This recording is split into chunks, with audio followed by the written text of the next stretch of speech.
Radio app. Free never sounded so good. Live from the Ingle studio. I can't wait to play with myself every day. The Sportsocracy. Damn the devil to hell! Let the big dog see! Let him on field! Come get you some of this. Fire them cannons! By golly, put more powder! I still want you to put a hat on, though. Oh, my God. I'm not gonna. Killed him.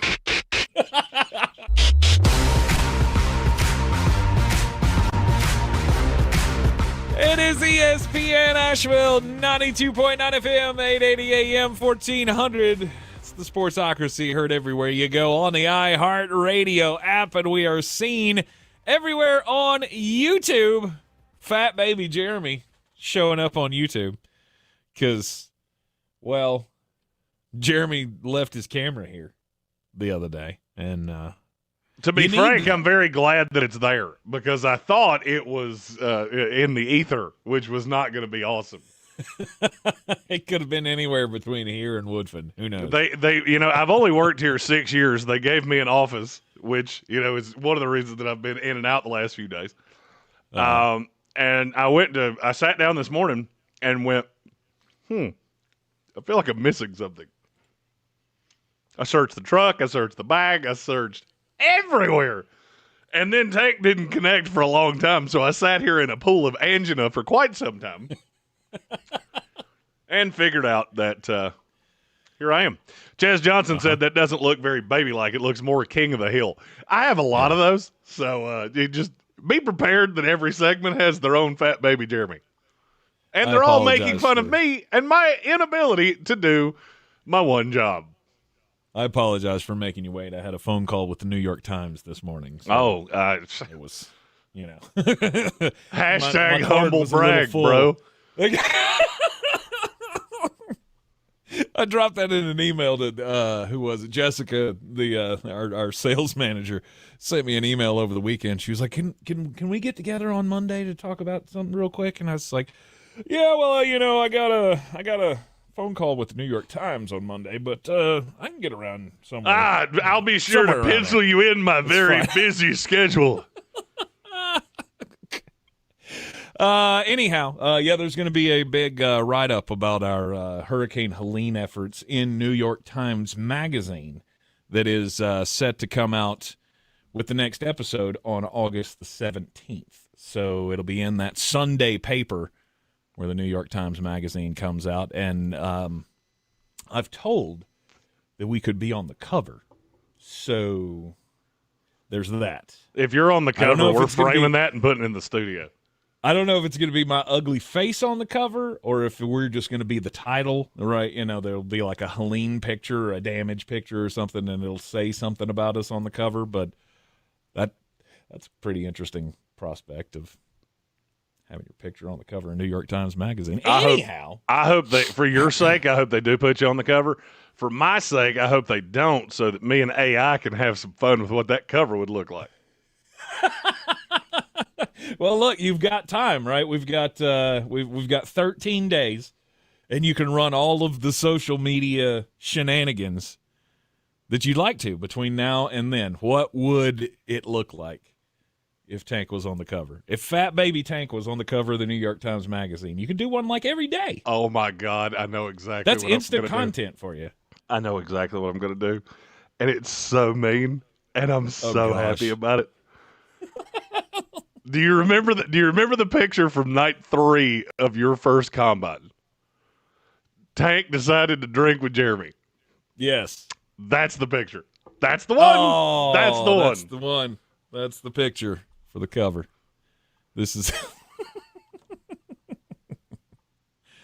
Oh, good Lord. All right. Welcome into the program, ladies and gentlemen. It has been an interesting day here in the studio. Hope if you are in the local area listening to my voice, my thoughts and prayers are out with you right now in this dreary time of weather in western North Carolina. Will it please stop raining at some point? It's just any weather event is triggering nowadays, and when it lasts day after day after day, it gets a little down. So that's why we're here, to help try to pick up the spirits, help you think about, forget about all those things that have been driving you crazy over the weekend. Yes, Cowboy fans, we're going to get into it because Jerry Jones is, well, he's being Jerry Jones again. We got Terry McLaurin out there trying to get a new contract or possibly be traded as well. We got storylines from camp, rankings, all of it coming your way. There's a daily draft today where we will be drafting the best coaching staffs in the NFL. Is it staffs or stabs? I don't think it's stabs. Double F into a V? I do not believe it's stabs. Okay. All right. I think it's staffs. Okay. All right. The English language, it's so tough to grasp all of the rules. Anyhow, Jeremy, we have super chats that we need to get to here. Show me the money, money. Show me the money. I like the cash. Sir Jimothy with the first one of the day. He says, "Screw Jerry Jones. Pay Micah. I may need a new team." Yes, Sir I'm right there with you. I don't know how you continue to put yourself through this as a fan. Right, at some point, Jeremy came to this point with the New York Knicks, where eventually the ownership was so bad that they pushed you out the door. And if you have an owner who is actively trying to tick off this generation's Lawrence Taylor, how do you be a fan? How can you still be a fan of that? I got nothing. I don't blame you for wanting to thinking about changing, honestly. I mean, people, these weak fans that don't want to stick through the hard time. Brother, I've been through hard times. Hard times, Daddy. Right, like you New York Jets fans that are on the brink, you can't look at a New York Jets fan who's been a fan, tried and true for all their lives like Jeremy Green and tell him he ain't been through enough to just say, you know what, I'm moving on. It's hard times, Daddy. I've been through this. I have seen the mountaintop. I have seen the valley. Then I am telling you right now, it is hard times, Daddy. I don't get it. Look, I went through this with James Dolan, where James Dolan was such an idiot that I could not wrap my brain around continuing to give him my money. I am to that point with the Dallas Cowboys. I do not understand how you can put on the jersey and go, yes, I love this guy. Jerry speaks to me, because I need you to explain to me, and I want you to be as devil's advocate here as you can. What exactly is it you'd say you do here? Because none of this is making any sense to me. I don't know why you would intentionally try to ruffle the feathers of your stars. But over and over and over again, that's exactly what Jerry Jones has done. Right? We've been through this time and time again with him. And over the last few years, it's been nonstop. Every offseason, there's a new one. Hell, we did the Dak Prescott one for what? 3 off seasons? It was a long just time. 2 off seasons? It was a long time. It was a long time. They were like 3 calendar years. We were talking about, is he the guy? Should they pay him? Should they not pay him? Countless times we talked about this. And then when it came up and it came time, what did Jerry do? He sat back. He played hardball. And then he signed him on his own time frame. He did the same thing with Zach Martin. He did the same thing with Ezekiel Elliott. You can go back that far. Remember the whole Zeke went off to Barbados or wherever the hell he went for the offseason? Contract all up in the air. Let's see. And now he's doing it with Micah Parsons. I don't know what he gains out of this other than ego. He boosts his own ego by just saying, you know what, I'm going to sign these deals on my own time, because it's not like they got a deal. I was reading through an interview that he did earlier with, I guess this was a Dallas newspaper. He did the interview, and he was just saying that he wouldn't be doing his job if he didn't do it this way, right? If he didn't hold out and get the most value that he can for the team, for the Cowboys. But none of these deals ever came at a discount, did they? No. No. You gave top of the line money to C.D. Lamb and Zach Martin and Dak Prescott. You didn't save any money by holding out. It's not like you won an argument. All you did was just give them what they wanted in your own time. Do me a favor. Look at the Dallas Cowboys cap ledger. Tell me the player they're currently getting on a discount. I don't believe there is one. Well, no, there are a few, but they're on rookie deals. Miles Sanders? There's absolutely nothing. Miles Sanders, if they're paying him $8, they're still getting screwed. There's nothing you can do about rookie deals. That's all he has. Also, look at this roster, and he says, I wouldn't be doing my job. I wouldn't be doing my due diligence. How about them Cowboys? You are a joke. You are a caricature of yourself. And I'm going to take this straight out of the chat because I think it was said better there than I could even say it. Alex Majabi. Jerry Jones a bottom 5 owner. Divine Comedy followed that up with, and he ain't 5 and he ain't 4. Mm-hmm. Those are all facts. That's a big old fact. If you look at the worst drafting teams in the NFL, Dallas Cowboys are in the bottom 5. Worst allocation of money in the NFL, Cowboys are bottom 5. The only reason that this team gets talked about as much as it does, it has nothing to do with on the field. Nothing. Because I would make the argument they're a bottom 5 most boring team in the NFL. Because you don't have anything that I care about at all. You have a running back room that is Jags. Just a guy. You got about 5 of them. Wide receiver room, it's C.D. Lamb and crazy George Pickens. That's it. There's nothing to this roster. It's a boring team. It's an irrelevant team. And the only reason we talk about you is because you have become such a caricature into yourself. Now, Majabi followed that up with, what are the chances he's actually traded? I want you to answer that, and then I'm going to answer it, and I'll bet you we don't have the same answer. The chances he's actually traded, I would say there's a 15% chance. And I'll say it's higher than that. Really? 2 words. David Mulligetta. That's his agent. Who is that? Okay.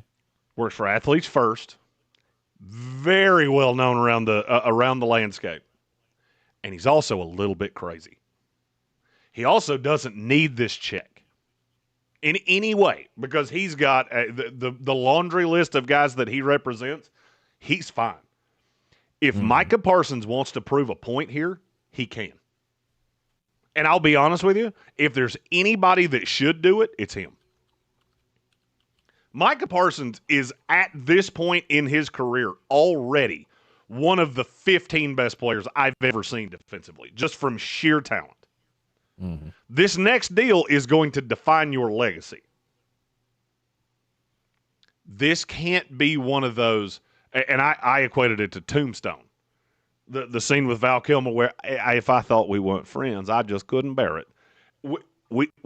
That's what you're going to have to do. Guns on the table, I'm not going to play. Period. Because without me, you're a sieve. You think that defense was bad last year? Take Micah Parsons off of it and really look at what you have. Who's the best player on that defense without him? And why is Lawrence? it Deron Bland? Deron Bland, yeah. Without Micah Parsons, they do not have a top 20 player at their position in the NFL. Not one. Mm-hmm. And Micah is one of those rare guys that he has enough hand here. This is not like Terry McLaurin. We're going to talk about Terry later on in this show. Terry's got some hand, but not a ton, because he's 31 years old. Or getting ready to be 31. There's something about 30. I think he's already 31. Micah Parsons just turned 26. Micah Parsons is 3 months older than Tyler Shuck. Yep. Oh, and by the way, He's already got 52 and a half sacks. He's one of 2 defensive players in the history of the NFL to ever start his career with double-digit sacks 4 years in a row. Do you know who the other one was? Reggie White, who played in the USFL before he played in the NFL. Mm-hmm. He's the only one that came straight into the NFL and did it. And I'm fully pro Micah here. Between the stupid line of, well, last year with CeeDee Lamb, the fans were yelling louder for CeeDee Lamb than they were for Micah Parsons. Cool. That would have been my signal of awesome. They can scream for whoever they want to. I'm Seacrest out. Mm-hmm. And it was all lies. You talk to anybody that was at camp, it's all lies. And it got louder after he said that. As it should. Jerry Jones is playing a dangerous game. And you're right. If anybody could do it, and maybe if anybody should do it, it's Micah Parsons. Because it would take something like that, just an absolute and utter embarrassment. And I don't know that he'd still get the message, but that might be the best way to have the best defensive player in a generation look at you and say, you know what? You're a dumbass, and I'm not going to play for you. I'm done. I'm out. Because Micah's got nothing to lose here, I don't think. There's not a single team in the NFL, I think, that would truly hold that against him if he were to handle it that way. I mean, you may not like it, but if you've got the cap space and you've got the capital to go and get that guy, is that going to keep you from doing it? There are a handful of teams that could actually make this deal, and I'll tell you the one that I would be jumping up and down about would be the Los Angeles Rams. The Rams have 2 first-round picks in next year's draft. Mm-hmm. You got Jared Verse on the other side. Your secondary is not great, but if I can add Micah Parsons to that, shoo, buddy, good luck. Mm-hmm. The only way to get through to somebody like Jerry Jones that is just an absolute arrogant egomaniac is to embarrass him. And you want to know how he gets embarrassed? He's had all this bluster, all this bravado. I got my coach, and I believe in Brian Schottenheimer, and I've got Dak Prescott, and I blah, blah, blah, blah, blah, blah, blah. Okay. Week 1, best player on the team, not even in the building. Mm-hmm. I remember Joey Galloway doing this a long time ago. And eventually there comes a crux where I'm going to have to see it your way. Got one more super chat on the subject here. Money, get the money. We in the money. We get paid. We get the cash. I'm really sad they couldn't see my face on that one because I've never heard that one before. I didn't see your face on that one either. It was shock and awe, Tank. Shock and awe. Shock and awe. Shock and awe. Red Sea says one job, Jeremy. One job. One job. Fat Baby Jeremy and Tank Spencer coming to you on the YouTube stream today because Jeremy forgot his camera here in the studio. Sure did. Staring at it. And look, I got to be there in the morning. We'll be back and we had to get back on YouTube today. It was what we had to do for today. But I do have a slew of Fat Baby Jeremys, and they become more fat and more baby as we go. All right, we got more super chats to come as well. Stick with us here on ESPN Asheville, 92.9 FM, 880 AM, and 1400. With some incredible starting pitch. And you're clear. You're loaded with stars. Don't ever count the Atlanta Braves out. Now the first pitch to Acuna. He swings. He drives one. Is this real life? It's a home run by Acuna. Holy smokes. Join us for Atlanta Braves baseball all season on Asheville's #1 sports station, ESPN Asheville. Our coverage of the Braves brought to you by Parks Ford of Hendersonville, home of the Parks Promise. Get fired up, y'all. Season 2 of Good Game with Sarah Spain is underway, and we just welcomed one of my favorite people, an incomparable soccer icon, Megan Rapinoe, to the show. Take a listen. Sue and I were like riding the Lime bikes the other day, and we're like, whee! Like, this is unbelievable. People ride bikes because it's fun. We've got more incredible guests like Megan in store, plus news of the day and more. Open your free iHeartRadio app, search Good Game with Sarah Spain, and listen now. Are you prepared for an emergency or disaster? Because it's not a matter of if, but when. Don't find yourself saying, I'll trust water bottles and a flashlight to save the day, but I'll be proved wrong. With a tornado approaching, I'll realize that I lack a wheelchair-accessible shelter. When the floodwaters rise, I'll be up in the attic with 20 cans of beans. It's a recipe for disaster. let's prepare so we all have a better story to tell. Get started at ready.gov/older adults. Brought to you by FEMA and the Ad Council. I'm Coley Duffy. I'm Cody Ward. And we're the Chainsaw Brothers. Actually, we're cousins. A few days after Helene, we was in the driveway having a couple beers, waiting on the power to come back on. And we heard so many people calling, needing trees removed, and couldn't afford it. So I called my dad to borrow a chainsaw, and over the next few months, we cleared trees for our neighbors. Our business was born out of wanting to help Western North Carolina get back on our feet. We are fully insured and licensed. We keep our promises, meaning if we say we're going to be there, we'll be there. In these parts, we live how we were raised. When you call the Chainsaw Brothers, you're not a customer, you're family. We're good at what we do, and we do it for a reasonable cost. For all your chainsaw needs, call the Chainsaw Brothers. 828-316-1013. Or find us on Facebook. See how we treat our family. Are you still covered up with storm damage and debris? Call us about our daily rates at 828-316-1013. That's 828-316-1013. We're the Chainsaw Brothers, and with our neighbors, we are Western North Carolina strong. Woohoo!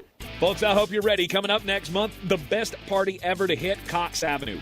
It's the Big Wiener Party at Bear's Smokehouse Barbecue. Saturday, August 9th from 2 to 6 on the South Slope. 9 teams will compete, topping 2,700 hot dogs and only one Royal Wiener. Hosted by food stars The Vulgar Chef and The Food in My Beard, with local celebrity judges and comedians from the Asheville Comedy Festival, all for a good cause, supporting Link for Life's free mental health counseling for Asheville's food and beverage workers. Tickets are on sale now. Looking to buy or sell in Asheville? At Clarissa Sells WNC with eXp Realty, we're proud to be the #1 real estate team in Buncombe County.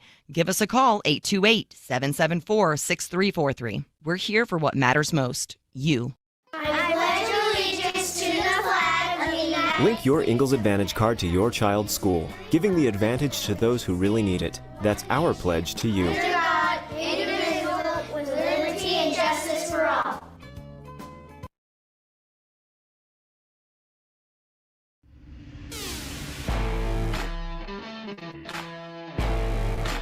The Sportsocracy. What are you people? On dope?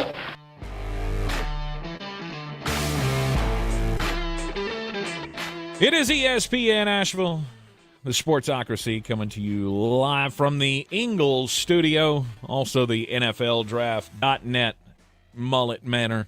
Check us out on the YouTubes for Fat Baby Jeremy, who forgot his camera in the studio, so you're seeing me live.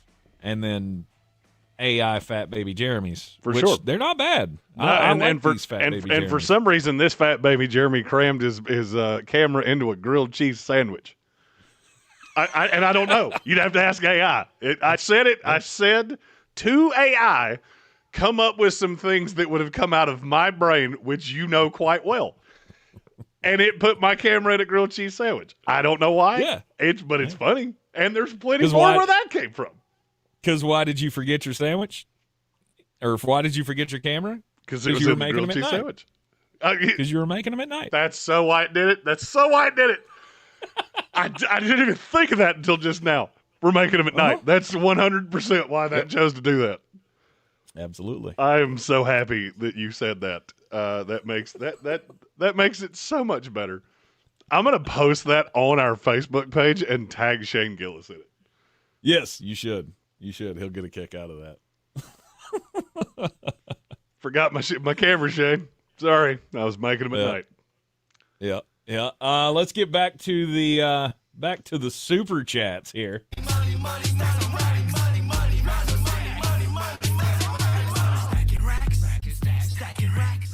Slamming Sammy Joe says franchise tag Scary Terry and draft a wide receiver in round 1?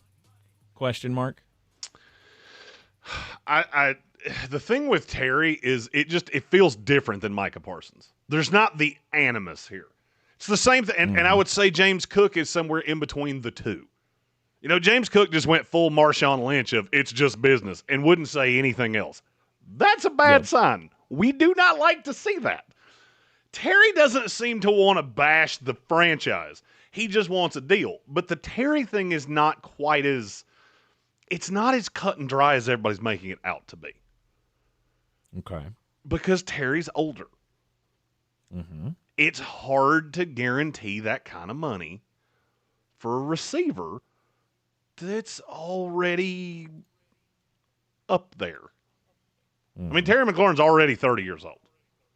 Yeah, or he'll be 30 by the time the season's underway. September 15th, he'll turn 30. If I'm not mistaken, I think he's 29. You're right. Yep. I always forget that Spotrac, it's closest to the nearest age, so it can confuse me from time to time. All right. At 30 years old, if you even go 4 years, that's putting you to when he's age 35 because he's already signed for this year. Mm-hmm. The extension would be 4 years in addition to that. There's not a lot of receivers that make it to 35 years old that are still really, really productive.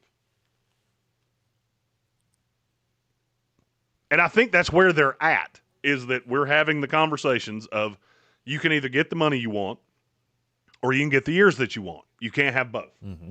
We're not paying you $30 million for 4 years. We're just not going to do it.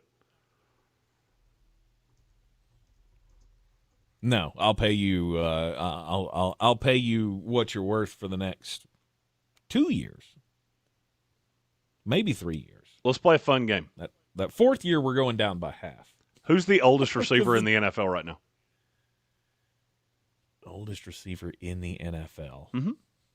Mm-hmm. I don't know. I have no clue. Adam Thielen. Cup? Thielen. Oh, Cooper Kupp's a good example. How old is Cooper Nathaniel Kupp? 31? He just turned 32 maybe 3 weeks ago. Okay. And he's cooked. Mm-hmm. Oh, by the way, he was never really speedy. He was really shifty. If you look at the oldest receivers in the NFL, you don't get a lot of guys that are built like Terry McLaurin that survive for a long time. It tends to go somewhat badly. Adam Thielen's the oldest guy in the NFL. He was never blindingly fast. He'll be 35 in 3 weeks. Keenan Allen. He's up there. DeAndre Hopkins, which DeAndre Hopkins is, I think, actually faster now than he was back in the day. Robert Woods. Allen Robinson. Mike Evans. These are the guys that are on the highest of high sides. You don't see a lot of guys like Terry McLaurin because when they fall off a cliff, they fall off a cliff. Mm-hmm. I get why Washington is bucking at this. Now, do I think it's going to get done? Absolutely, I do. Absolutely. Does he get 30? I think so. Do they settle at a 3-year, $90 million deal? I think Washington would jump up and down for a 3-year, $30 million, or for 3 years, $30 million per. I think he wants 4 years, $30 million per, and that's where they're blinking. It's not happening. It's not. I don't know, because he does have leverage of you've got a young quarterback, and what are you going to do? Go into a year where you've got Deebo Samuel and me? I don't think you will. Because, look, I love Deebo as a 2. I never liked him that much as a 1. And if you look at what's behind him, it gets scary. You know, Terry is scary Terry. Their receiver room is Scary Barry. It's brutal. Noah Brown, who can't stay healthy. Michael Gallup, who can't stay healthy. Luke McCaffrey, that is not good at football. And Jalen Lane, that you're going to have to teach to run routes down the field. You cannot go into a season with that.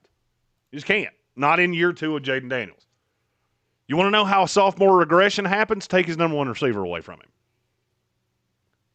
And look, I know these guys pretty well. It's going to get done. I feel very sure of that.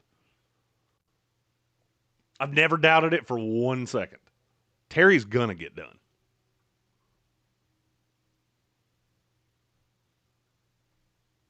I would agree. I think you're in a position, or I don't think he's in a position to be able to force that, to force the fourth year.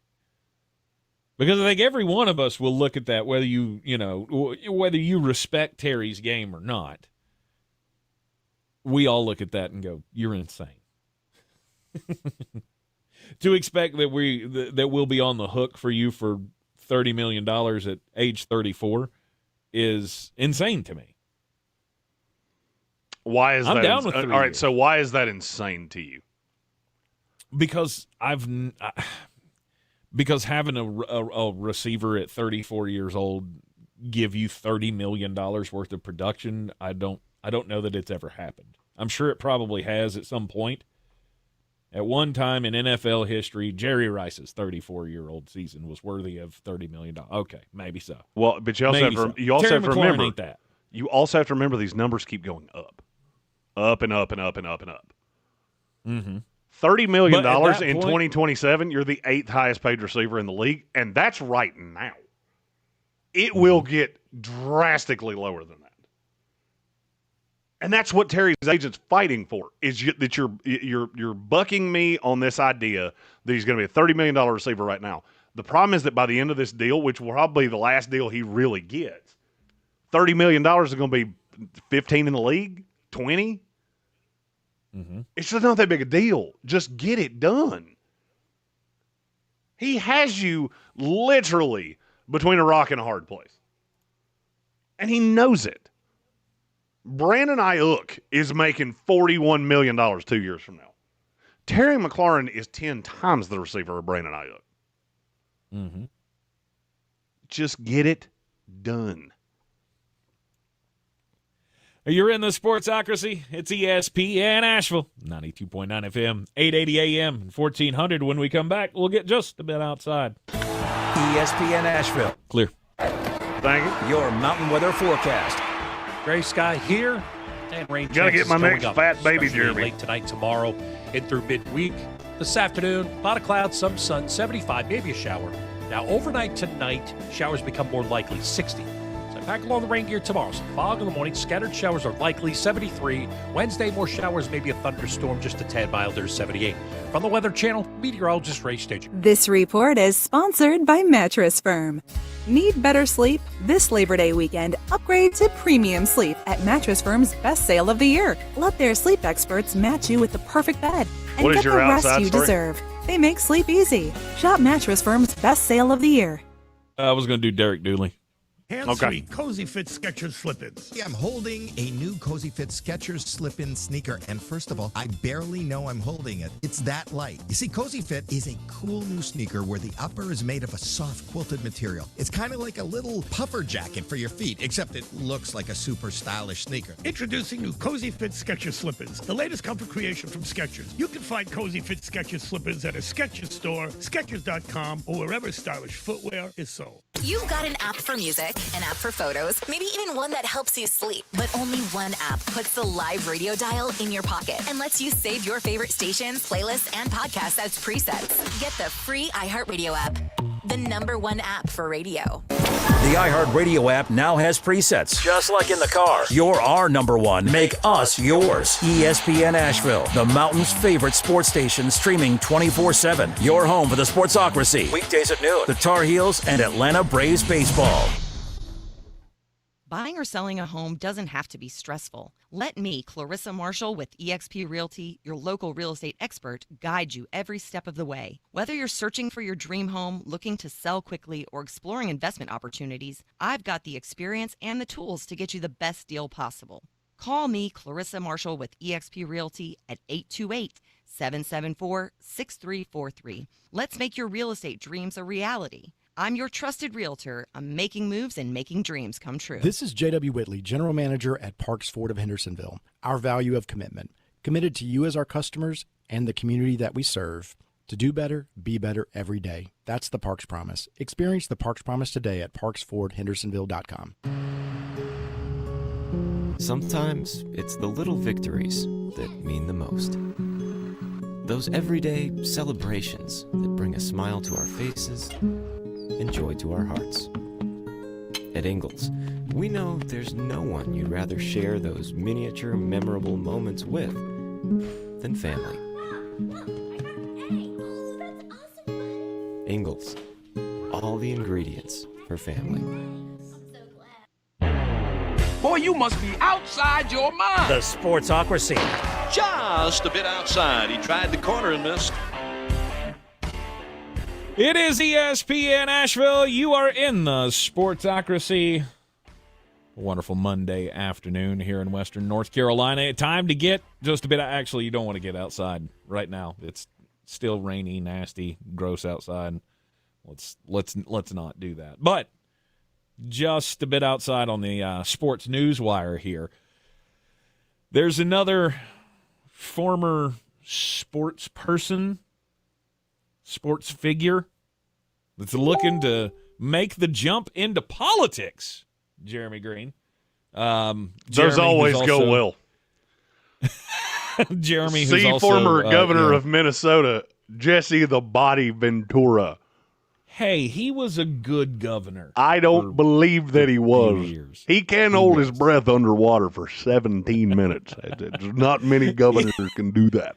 He was a good governor for a few years. Then, you sure about that? Know, he got out of it. He got a little crazy, and yeah. He was always crazy. He never stayed. That wasn't new information. Look, you got to be a little crazy to get into politics anyway. I do just forever want it to be known that at one time the state of Minnesota had two high-ranking political figures that were Jesse the Body Ventura and Al Franken. And that's why I don't really feel the urge to go to Minnesota all that often. The Republicans in Georgia are still trying to figure out who is going to take a seat away from John Ossoff, and I believe this was Herschel Walker ran for this seat against Ossoff last time, didn't he? I'm thinking that was the same seat.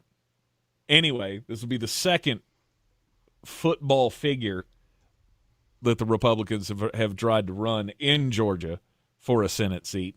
Derek Dooley, the son of Vince Dooley, which will play really well for him amongst the Georgia faithful, right? The Georgia football fans that'll be voting in the Senate race. Sure. If you're a transplant Tennessean to Georgia, chances are you're not going to vote for him. This is why Derek Dooley would not run in the state of Tennessee, because he's not allowed to cross the state border any longer. No. After what he did to the Tennessee Vols football program. But there again, that's another campaign slogan for Derek Dooley running in Georgia. I ruined Tennessee football for 4 years. And my dad was one of the greatest coaches you ever had. I don't know much about his politics. I'm sure he'll lose again, or he'll have another losing effort. I'm just not sure Derek Dooley is the name sizzle that you're looking for. If Herschel Walker couldn't do it, I don't think Derek Dooley's doing it. Yeah, maybe I'm wrong. I'll be honest with you. I was today years old when I found out Derek Dooley was still alive. You could have told me he had been abducted by space aliens, and I would have gone, I'm not shocked, because I haven't seen him in about 10 years. I just remember watching him get boat raced by Nick Saban, and I thought he was going to go full fat baby Jeremy and cry. Yeah. Speaking of... Oh, go ahead. I said, speaking of people that I could very much see crying, my just about outside story is about one Anthony Richardson really trying to cement himself as the starter with the Indianapolis Colts. Their first depth chart came out. Do you know who was listed as QB1? Daniel Jones. Or Anthony Richardson? Yep, they did the college thing. It's one of them. We'll see which one. But Anthony is telling media in Indianapolis that he is really committed to getting his body right and being the best quarterback humanly possible for the Indianapolis Colts. And how is he doing that, Tank? Hitting the gym. Nope. cutting back on the sweets. Okay. So I had to cut the sweets out, man. It's the candy. I used to be big on Skittles and all that stuff, just eating candy all the time. So I just been trying to cut out the sugary stuff and hydrate more. Tank, can I ask you a question? Yeah. Have you ever seen a warning label from Skittles that says consuming too much of this product will make it to where you cannot hit the broadside of the ocean with a football? Because I've never seen that. Dude, I don't care if you're mainlining Milky Ways. You suck at this. Something awful. And I don't think blaming the sugary sweets is really the path that I would have gone. You're not wrong. And as you were telling that story, I was sitting here thinking, has anybody ever looked at Anthony Richardson and went, you know what? You're fat. You should probably cut out the sweets. Dude, I don't think you need any more girth on your body at all, because you're fine. This stature you're at right now, that's the perfect peak physical specimen. I'm not going to lie to you. The only thing that separates Jamarcus Russell and Anthony Richardson is that one of them was a fatus and the other one is not. Other than that, you're really the exact same guy. It's just one of you can run and one of you ran to the buffet and chased it with lean. That was not an opinion. It's just a fact. Ask him. He'll tell you. That drank. That dude liked cough syrup way more than he liked winning football games. Loved it. Red C said, as a Florida fan, I tried to tell you this. As a Florida State fan, I screamed this from the mountaintops of, I don't know what you're seeing in him, but it's not there. Not even kind of. Ugh. Still, that will go down as one of the worst draft picks, I think, in NFL history.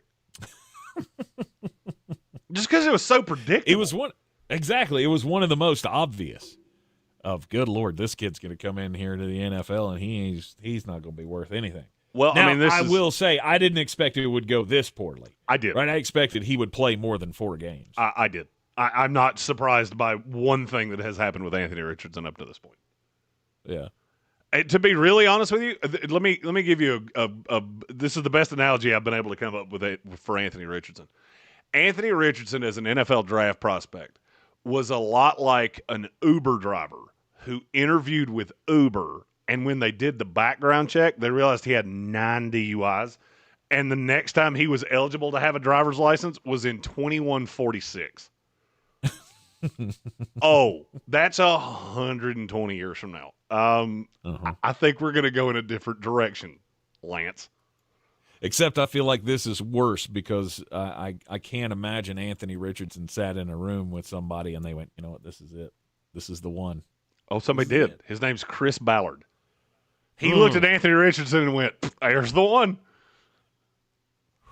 2 things in this life that make smart guys stupid. Pretty girls and toolsy quarterbacks. Toolsy. A 6'5" running quarterback with a cannon arm is the Double D Hooters waitress that everybody thinks has a crush on him. Nah, dog, she don't. That's her job. She's paid to be nice to you. That's right. And the minute you stop paying her, ball game. Yeah. The only thing that she's loyal to is her OnlyFans account. The only thing separating you from a restraining order is that receipt on your table, Bill.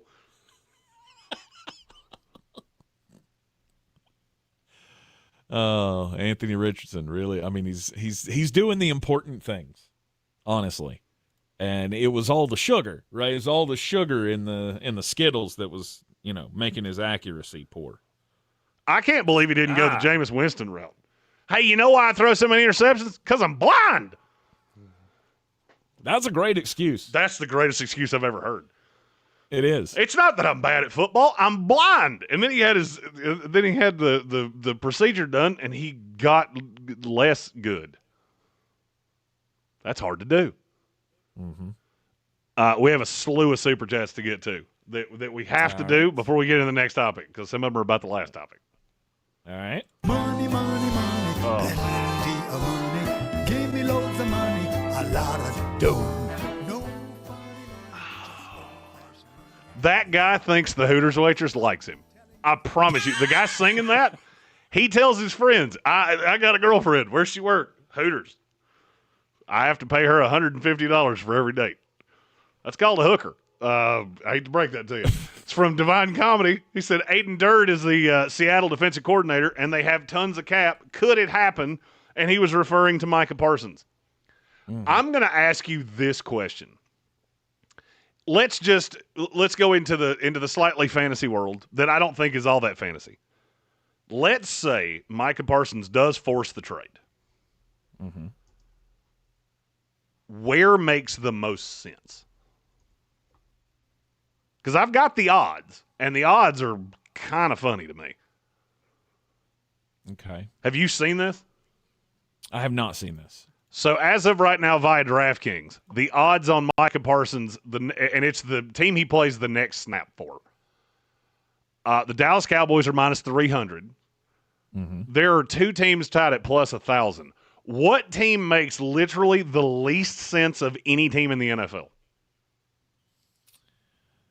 The Pittsburgh Steelers. Nope, that makes sense because they're in the other conference. Who is the last team that the Dallas Cowboys would trade Micah Parsons to? The New York Giants. Close. Think of the good one. Either of the good ones. Philadelphia. There it is. Philadelphia's plus 1,000. Do me a favor. If you want to set however much money on fire that you were about to set on fire, you go ahead, you donate it to us. Super chat it. Right. We'll say whatever you want us to. And we just saved you the embarrassment of losing money on the easiest bet to figure out in the history of bets. Mm-hmm. The Patriots are the other plus 1,000 team, which I don't think that makes as much sense as everybody else is going to make it sound like it does. Mike Vrabel's not necessarily the, hey, Micah has a podcast guy. I don't see that going over well. And I get it. He's a generational talent. I'm just thinking as Vrabel. I don't see him going, yeah, let's do that. The next one makes a lot of sense, though. The Chargers is plus 1,500. Okay. Yeah, that one makes a lot of sense. It does make a lot of sense. The Cardinals is plus 1,600. That makes a lot of sense.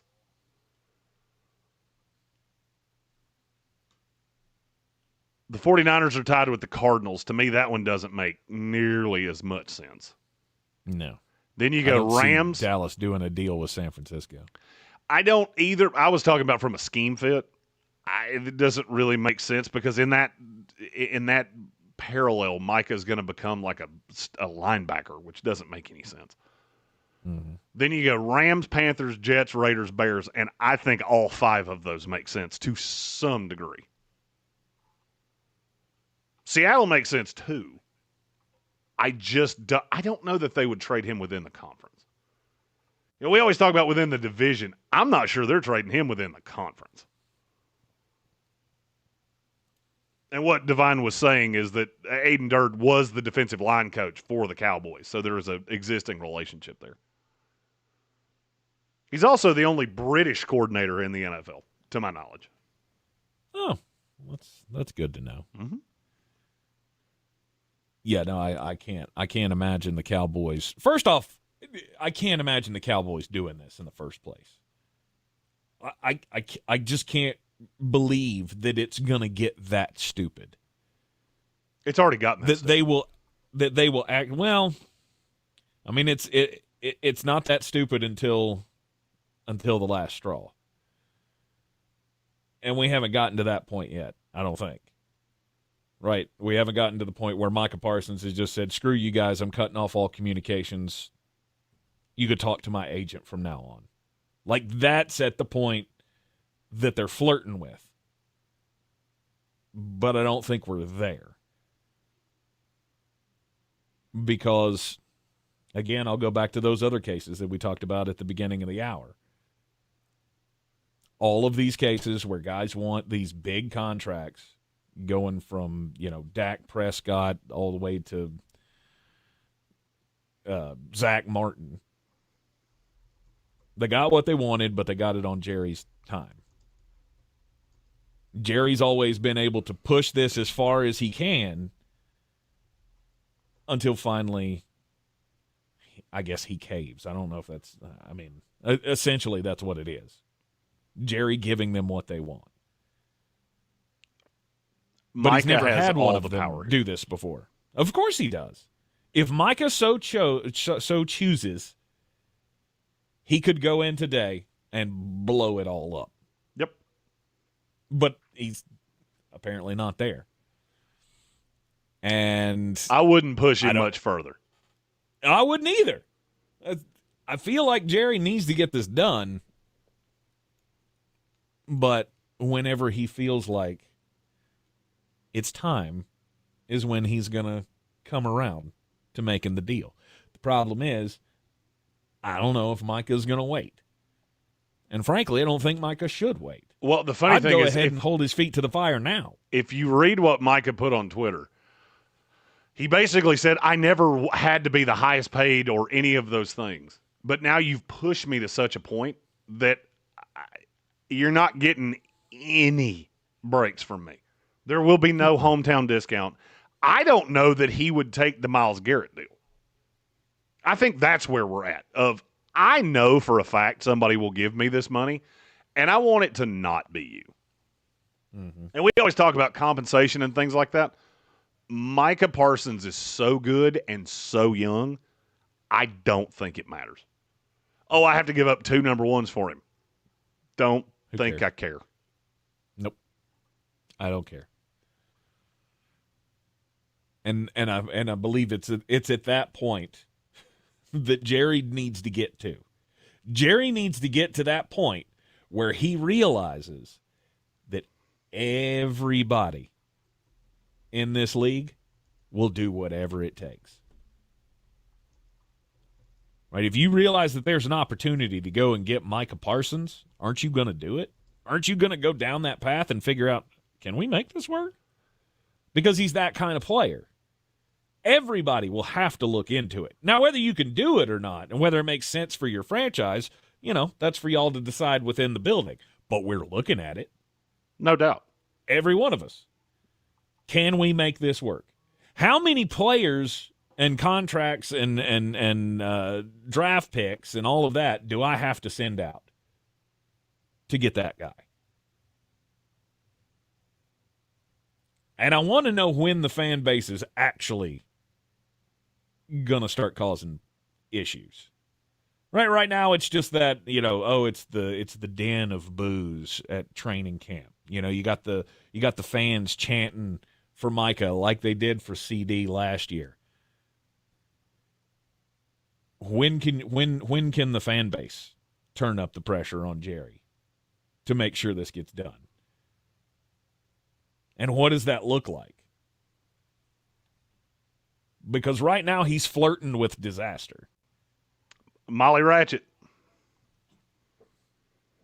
What does that mean? Molly Hatchet did a song called Flirting with Disaster. Molly Ratchet is that Hooters waitress's name that we were just talking about.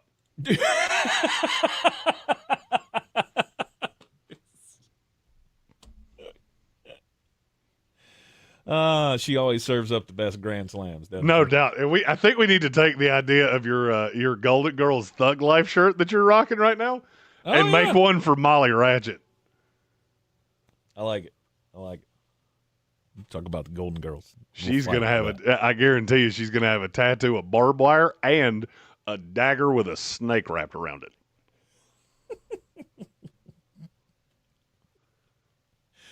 Oh, good Lord. When will they learn? We have a couple more super chats we need to get to before the bottom of the hour. All right, let's go. Money from the money tree. Fall on me. Life's a lottery. Oh, oh, oh, oh, oh, oh. I think you listen to that guy in your spare time. He has a great song about holding hands. I have a funny feeling. Mm-hmm. Red Sea? Yep. Says, don't you dare put that evil on me, Jeremy. Not 100% sure what he was referring to there, but I did say Micah Parsons made sense with the Arizona Cardinals. So I feel like whatever it was, I made up for it. Yes, because I don't believe he'd be upset by that notion. No. At all. You add Micah Parsons to that defense, and now we're talking about you're not just good, you're real good. All right, Soaring Eagle with a super chat.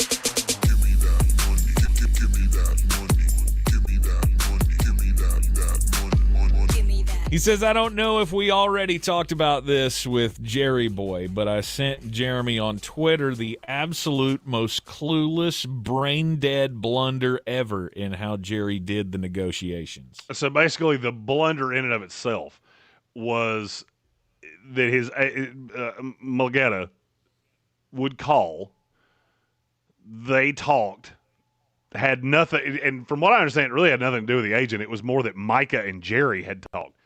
Then it was basically Jerry telling people, this thing's done, but it's not, though. And that's when you get into the different iterations of this and you realize how completely brainless the Dallas Cowboys have been through this, it's kind of hard to – this little end around that they've run with, well, it's done, and we don't answer phone calls, and we don't respond to the agent, and that might have worked in 1985.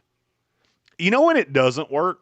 In 2025, when everybody has access to this little thing, what's it called? Oh, yeah, Twitter, where I can call you out within 5 seconds of you saying it. And every single thing that Jerry Jones has said has not only not made sense, it's been very easy to cut through. It's just, it's buffoonery at its highest degree.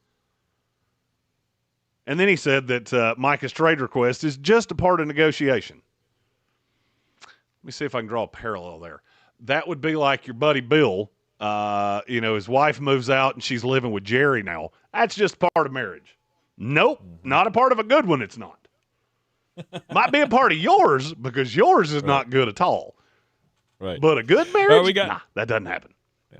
We got more Super Chats on the way after the top of the hour here on ESPN Asheville, 92.9 FM, 880 AM, and 1400. It is preseason kickoff week here in the Sportsocracy. ESPN Asheville. Clear. Thank you. Your mountain weather forecast. Gray sky here, and rain chances going up, especially late tonight, tomorrow, and through midweek. This afternoon, a lot of clouds, some sun, 75, maybe a shower. Now, overnight tonight, showers become more likely, 60. So pack along the rain gear tomorrow. Some fog in the morning, scattered showers are likely, 73. Wednesday, more showers, maybe a thunderstorm, just a tad milder, 78. From the Weather Channel, meteorologist Ray Stitch. This report is sponsored by Gun Owners of America. Freedom lovers, don't miss Goals 2025. The Gun Owners Advocacy and Leadership Summit is at the Knoxville Convention Center on August 9th and 10th. 120,000 square feet of the top guns and gear and speakers. Don't miss this family-friendly event. Go to gunowners.org/goals to register. This is the story of the one. As a safety manager at a manufacturing plant, he does everything he can to keep his coworkers safe. From finding ways to reduce risks to keeping safety supplies in stock. And for that, he relies on Grainger. Grainger offers a broad range of quality products and next-day delivery, so he can always play it safe. Call 1-800-GRAINGER, click Grainger.com, or just stop by. Grainger, for the ones who get it done. Famous Footwear has the latest styles from all Just realized that last fat baby Jeremy looked a lot like Brian Dable. can stock and Kinda more. does with and glasses. With over 830 stores, Famous Footwear is always nearby with fit experts to make sure my new shoes fit my feet and mom's budget. She says the prices are like really good, so you don't have to overspend to make it famous. Right now, buy one pair of shoes, get one half off at your local Famous Footwear store. Some exclusions apply. Hey, Joy. Oh, you are glowing. Oh, hey. More like Mirajoyed. That Miralax helped me go. I was so backed up. Tried mega coffees, prune juice, everything. Then Miralax. And hello, gentle relief. I love it made your nose a little red like you've been drinking. The next one's red, too. For constipation. Relax today at your local retailer. I'm surprised it didn't put beer in the bottle. It DQ won't do presents that. the DQ Chicken Strip Basket, just $7.49 for a Although limited the time. next one, 4 white meat seasoned not chicken the strips next served with upcoming fries, one, but the one Texas after that, toast, does and kind of look DQ like there's signature beer in country my gravy. bowl. For crunch time, get the DQ Chicken Strip Basket delivered in the DQ app. Happy, tastes good at participating locations. It's time to discover the convenience and time savings of contact-free pickup with Ingles Curbside. Just visit shop.ingles-markets.com or download the app. And your Ingles personal shopper gets to work with specialized training on how to select the freshest items for a pre-scheduled pickup. They'll even text you with updates. You pull up to a designated space and your personal shopper delivers your items right to your vehicle. Fresh, fast, and affordable. It's all in the bag. Ingles. Low prices. Love the savings. Bear Smokehouse Barbecue in Asheville has two things that all sports... Matt, foamy apple juice is just piss in a jar. We don't do that. And they've got the balls. Bear's famous bear balls are packed with mac and cheese, pulled pork, cornbread, and deep fried and then topped with bacon and cheese sauce. This is the place to be. Live music on Saturdays and the first Sunday of every month. They partner with the Guitar Bar to host Mr. Jimmy's Barbecue Blues. Bear Smokehouse Barbecue in downtown Asheville and South Asheville. Something is happening. Something could happen soon. Something in our city. The city has been overrun by criminals. Check in all day. That's chaos. It's always something. There really is something there. On News Radio 570 WWNC. Do better, be better every day. That's the Parks Promise. Our mission, to improve lives with every interaction. This is JW, General Manager at Parks Ford Hendersonville. Experience the Parks Promise today at parksfordhendersonville.com. That's parksfordhendersonville.com. From the Ingles studio, WPEK Fairview, WMXF. All right, there's a cue here, remember. The number one preset in your car and the new and improved iHeartRadio app. Free never sounded so good. Now, your chance at $1,000 and a trip to our iHeartRadio Music Festival. Text the nationwide keyword music to 200-200. You'll get a confirmation text and info. Standard message and data rates apply in this nationwide contest. That's music to 200-200. The Sportsocracy. It fires me up, man. I love it. Say it one more time. The Sportsocracy. Shake it back! Beer City's best sports talk. It is gross. Just earlier. They are mature, actually. You just have to get to know them better. Your lunchtime dose of dumbassery. Live from the Ingles studio.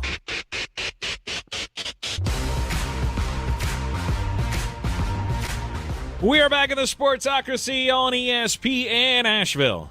92.9 FM, 880 AM, 1400. The Sportsocracy is heard everywhere you go on the iHeartRadio app. We are seen everywhere on YouTube.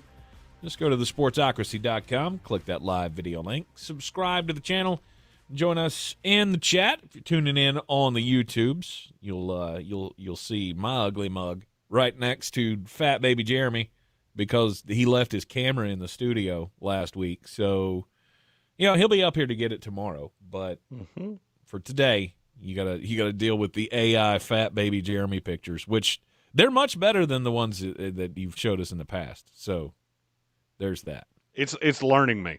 It understands me. NFL training camps are in full swing. Went to the Panthers training camp, the Fan Fest, on Saturday night down at Bank of America Stadium in Charlotte. It was the weather could have been better. I will say that. Was it as bad as the weather for Saturday night for the Speedway Classic? It wasn't quite that bad. It was tolerable. And there were they had the fireworks show afterwards and everything. Didn't have to cancel anything like they did with the Braves game. A friend of mine that does a podcast that I have been on a few times before was at the Speedway Classic, and he posted a video to his TikTok where he looked like a drowned rat. He was wearing one of those little plastic ponchos. Yep. And it was raining so hard that the rain was like permeating between his hat, and so it was just running down him. And he looked like a drowned poodle. Mm-hmm. The folks that went prepared, good for you. Those that did not go prepared, they didn't have good reviews of the event. Talking about the Speedway Classic. What'd you expect? And see. Right. I mean, those of us who have been to NASCAR races in Bristol routinely, you know that there's a great chance that the day you want to see something at Bristol Motor Speedway, it's going to rain. Mm-hmm. It's going to be a problem. I think we went through a stretch a couple of years ago where every race that was scheduled there ended up being ran on the next day because of rain. I want to say it was like 4 races in a row. It was like an entire 2 years of NASCAR calendar that we had just deluges on actual race day, and then you have to come back the next day to catch the action. It's one of those things that just happens in Bristol, and there's nowhere to hide. There's no real cover. I mean, you can get on the concourse, of course, but there's only so much room on the concourse. Now, Tank, this is an incidental great segue for you because our livingthedream2.com landing page is live. So if you want to come with us to some of these tailgate events, we're not deterred by rain because if it were to rain, we have a lot of cover. We got tents. Mm-hmm. We frankly, you don't even have to go to the game if you don't want to. We just sit in the parking lot, drink free beers, and watch it on the big screen televisions out of the big bus. Yep. Speaking of which, I'm planning on doing that for no less than half of these games. So I'm going to be stadiumed out by the end of the year. Just hanging out in the parking lot? Is that what you're saying? Yeah. How many times can you go to Bank of America Stadium in 1 year? Yeah. Do I get a frequent flyer pass for the 11th time I walk in that place? By the time the ACC championship rolls around, or the Duke's Mayo Bowl, you will have been there several times. We're going to be starting the Living the Dream tour on Labor Day weekend with the 6 and 5 Fiesta, which will start on a Thursday night in Raleigh.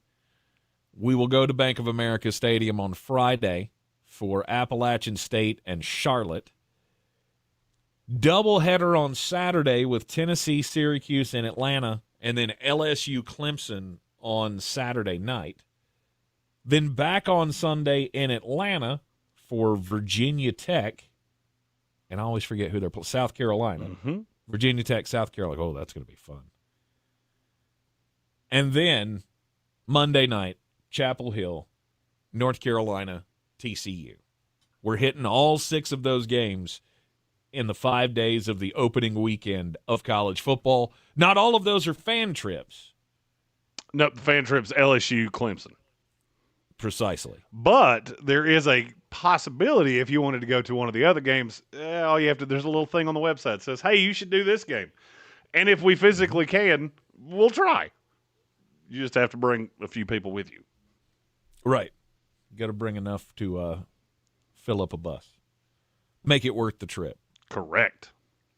Right. So livingthedream2.com.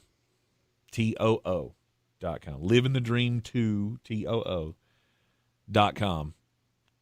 You can get in on the fan trips for the Living the Dream tour this year. Ingles Supermarkets, low prices, love the savings. Of course, Clarissa sells WNC.com. Appalachian Motor Coach, who is supplying the buses for us to go. There will be tailgate food provided by Bear's Smokehouse Barbecue. And Ingles Markets. We'll also have they're sending us with some lovely accoutrement as well. And, of course, you'll be riding alongside the Parks Ford of Hendersonville mobile studio as we go on our way all around the region and beyond this season for some of these games.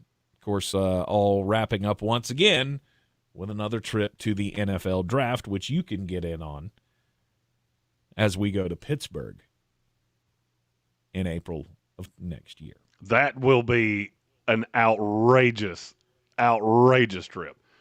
That one is not on the website yet because we haven't figured out all the logistics of that. Ain't figured out what to charge for that yet? Well, we're rolling deep to Pittsburgh. So we're trying to clear out some block hotel rooms, some different things there. I know where you and I will be staying, and it's pretty close down there by Three Rivers and all that good stuff. Okay. Good to know. All right. Living the Dream 2 TOO.com. You want to check that out. We do have some more super chats here stemming from the conversations that we were having in the last hour.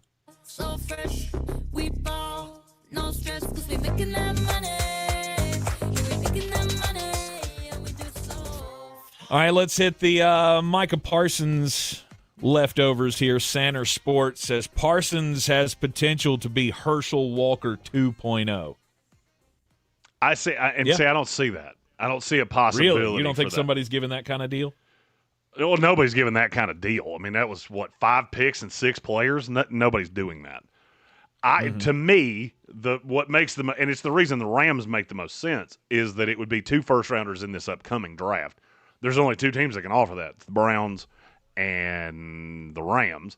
I don't think the Browns would come off either one of their picks because I think there's a good chance they're both in the top 5.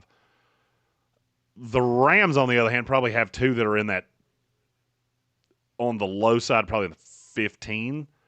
On the high side, in the mid to high 20s. I'm coming off of that for Micah Parsons. If Dallas tell me right now, I will take both of your first-round picks for Micah, I'll pay him whatever I have to. I don't care. Doesn't matter. I got Jared Verse, I got Micah Parsons for the prime of their careers. Good luck. He's worth way more than that, though, isn't he? No, not when you have to pay him. You got to pay him $40 million.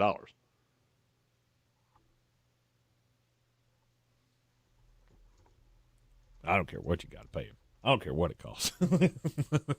They would totally take advantage of me if that was the offer. Here, you can have Micah Parsons. All right, you just name your price. Here's a blank check. Tell me whatever it's going to take. 4 draft picks? In. 8 draft picks? In. I don't care. And this is why Tank is not allowed to be the GM of a team. There's probably not a player that you're going to get in any of those picks. If you ask me for 8 draft picks, the player I'm getting back better be able to feed the hungry with 2 loaves of bread and a fish, or turn wine into water, because there ain't nobody else that's worth that. But that's kind of the point, though. Micah Parsons is the most valuable player outside of a quarterback that you could get. Yep, and that's worth 2 first-round picks, and then I have to pay him a bajillion dollars. Yeah. We have another one about. Then that proves that it'll never get done. I don't know that I agree with that. I'll be shocked if it gets done for that little. That's the going rate. You keep saying it like I'm saying something spicy. ESPN literally just did a full workup on this not a week ago. There's not a player in the NFL that's not a quarterback that's worth more than 2 first-round picks. If I remember correctly, and I would have to check this, I believe the article itself said Micah was only worth a first-round pick because of what you have to pay him.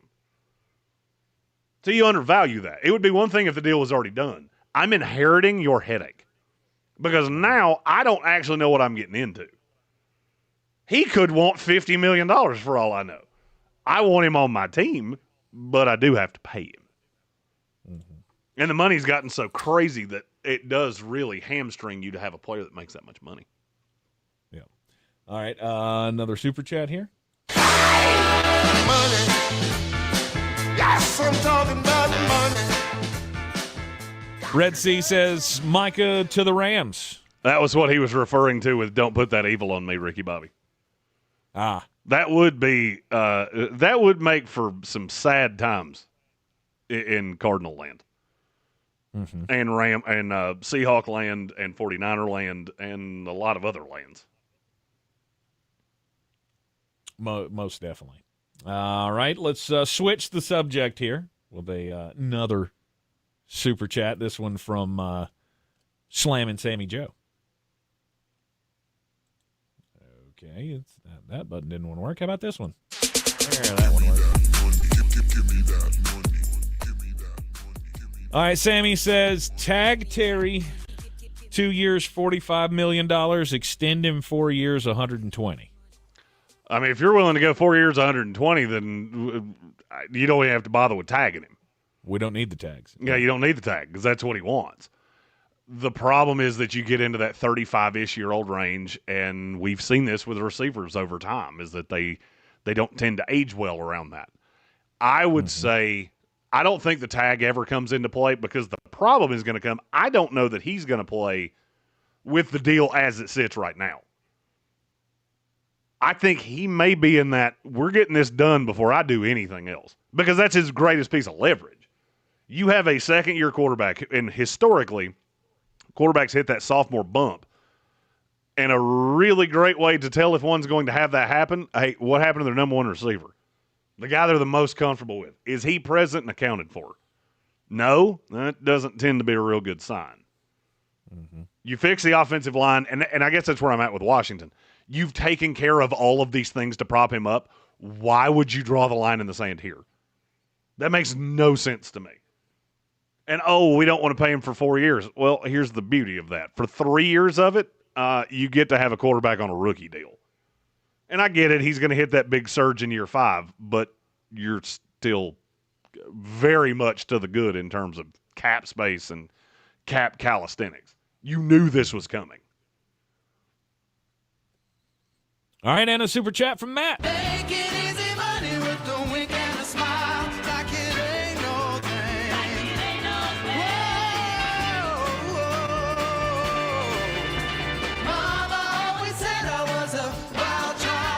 Matt says ESPN just came out with their roster rankings, and they have Denver at number 6. The Chiefs are at 5. The Commanders are at 7. He wants to know our thoughts on that. Oh, that feels like a deeper conversation. So I'm going to answer that question, then we'll dig into this fully in the next segment. Yeah. Denver is an interesting case for me.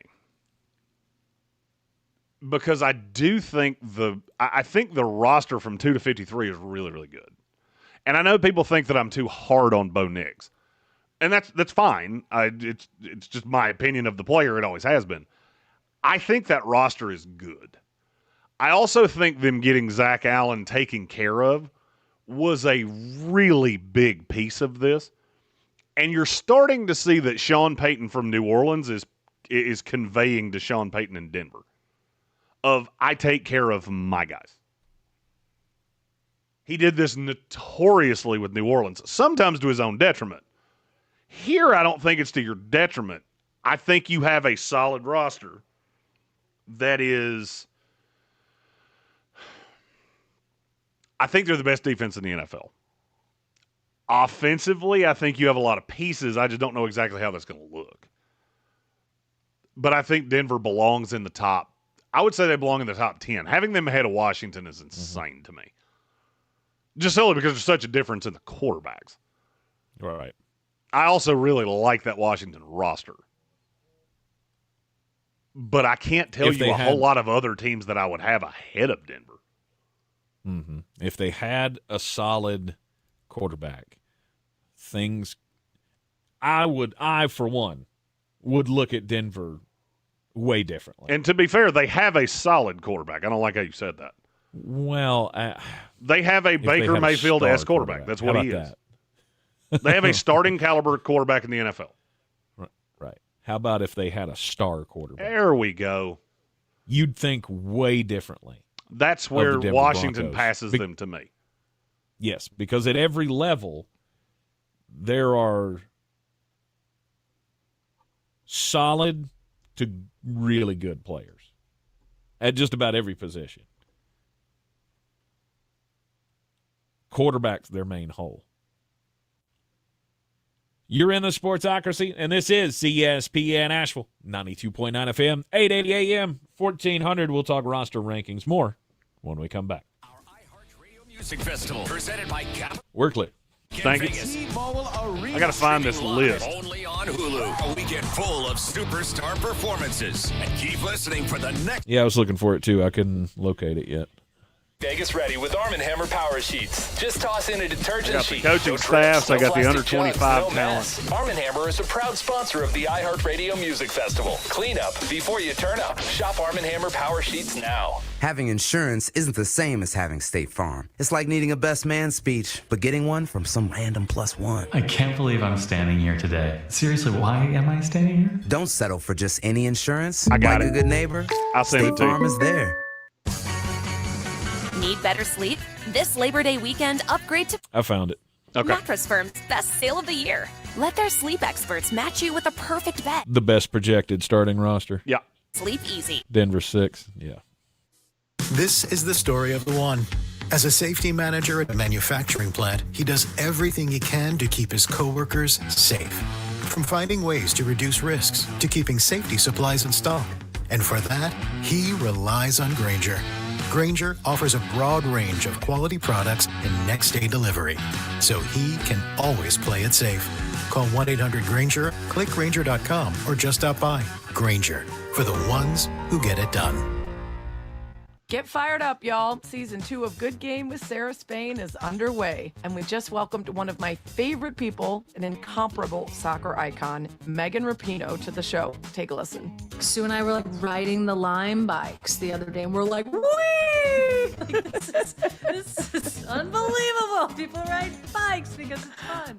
We've got more incredible guests like Megan in store, plus news of the day and more. Open your free iHeartRadio app, search Good Game with Sarah Spain, and listen now. Buying or selling a home doesn't have to be stressful. Let me, Clarissa Marshall with eXp Realty, your local real estate expert, guide you every step of the way. Whether you're searching for your dream home, looking to sell quickly, or exploring investment opportunities, I've got the experience and the tools to get you the best deal possible. Call me, Clarissa Marshall with eXp Realty at 828-774-6343. Let's make your real estate dreams a reality. I'm your trusted realtor. I'm making moves and making dreams come true. Bear Smokehouse Barbecue in Asheville has two things that all Sportsocracy fans crave: bold flavors and big portions. Oh, yeah. And they've got the balls. Bear's famous bear balls are packed with mac and cheese, pulled pork, cornbread, and deep fried and then topped with bacon and cheese sauce. This is the place to be. Live music on Saturdays and the first Sunday of every month. They partner with the Guitar Bar to host Mr. Jimmy's Barbecue Blues. Bear Smokehouse Barbecue in downtown Asheville and South Asheville. It's time to discover the convenience and time savings of contact-free pickup with Ingles Curbside. Just visit shop.ingles-markets.com or download the app. And your Ingles personal shopper gets to work with specialized training on how to select the freshest items for a pre-scheduled pickup. They'll even text you with updates. You pull up to a designated space and your personal shopper delivers your items right to your vehicle. Fresh, fast, and affordable. It's all in the bag. Ingles, low prices, love the savings.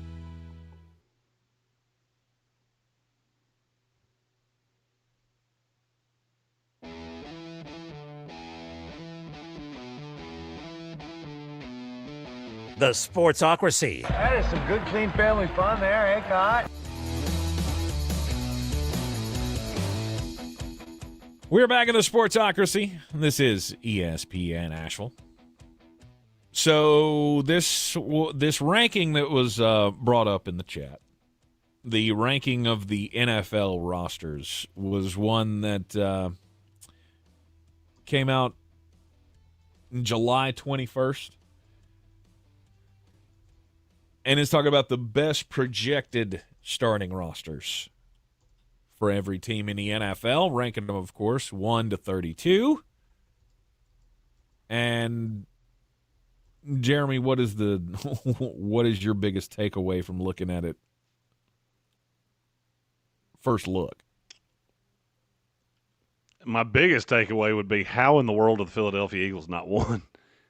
And I love Baltimore. Don't get me wrong, I love Baltimore. And that would be my 1, too, but I don't see how anybody doesn't have Philadelphia at 1. Mm-hmm. I have no problem with the top 4. Kansas City at 5 is a little shocking to me. I don't think that roster is that good. I think Pat Mahomes is really good. I think what you're good at is really good. But, I mean, I'm not going to lie. I would have Denver ahead of Kansas City. I would have Washington ahead of Kansas City. I'd have the Rams are close. Cincinnati at 9. I'm fine with those 9 teams. I just don't necessarily think I like the order. Mm-hmm. Then we get to 10. And that's where I think you're smoking recreational drugs. I knew this was going to come up. I'm not The sure San Francisco has the 49ers. 10th best roster in the NFC, let alone in the NFL.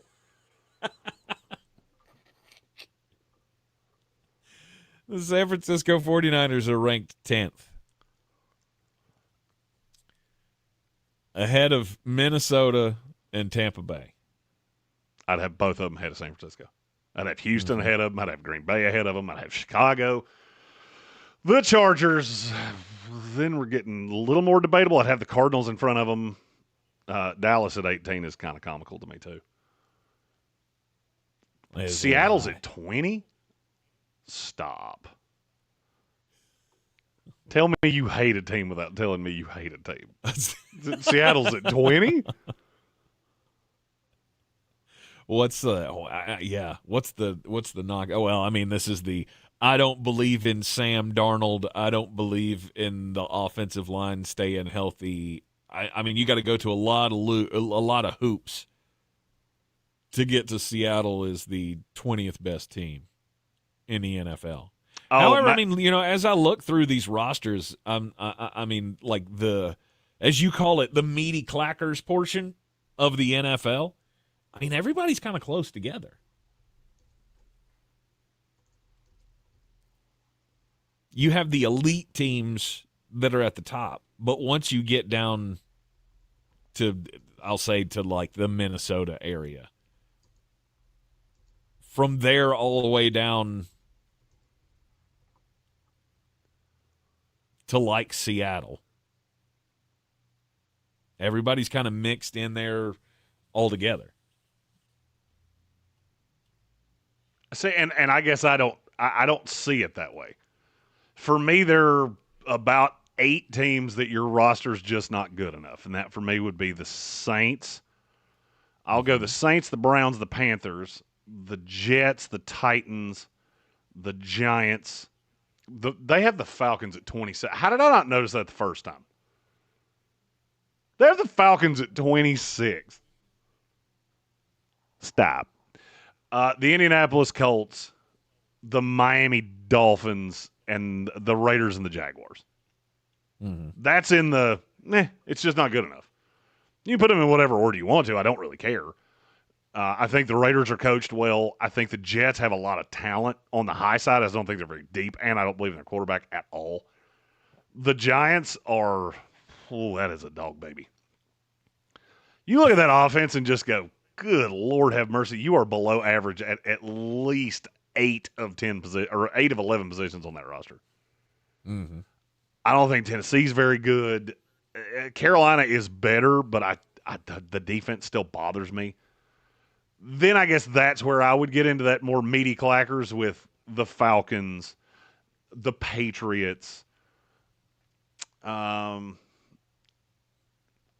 think Seattle's ahead of this. Mm-hmm. Pittsburgh would be there for me. The Cowboys are there for me. The Bears, the Packers, probably the Bucks on the very high side. Mm-hmm. The Bucks are another one of those rosters that I just look at and go, I really like what I like, and I really don't like what I don't like. That's Tampa Bay football right there. It's like meeting the really beautiful girl, but she likes to tour around with fish. Ah, man, you were so hot until you said that. There are at least 7 people in Asheville right now going, what's the wrong with touring around with fish? Nothing. I just don't want to do it. Mm-hmm. You do it all you want to.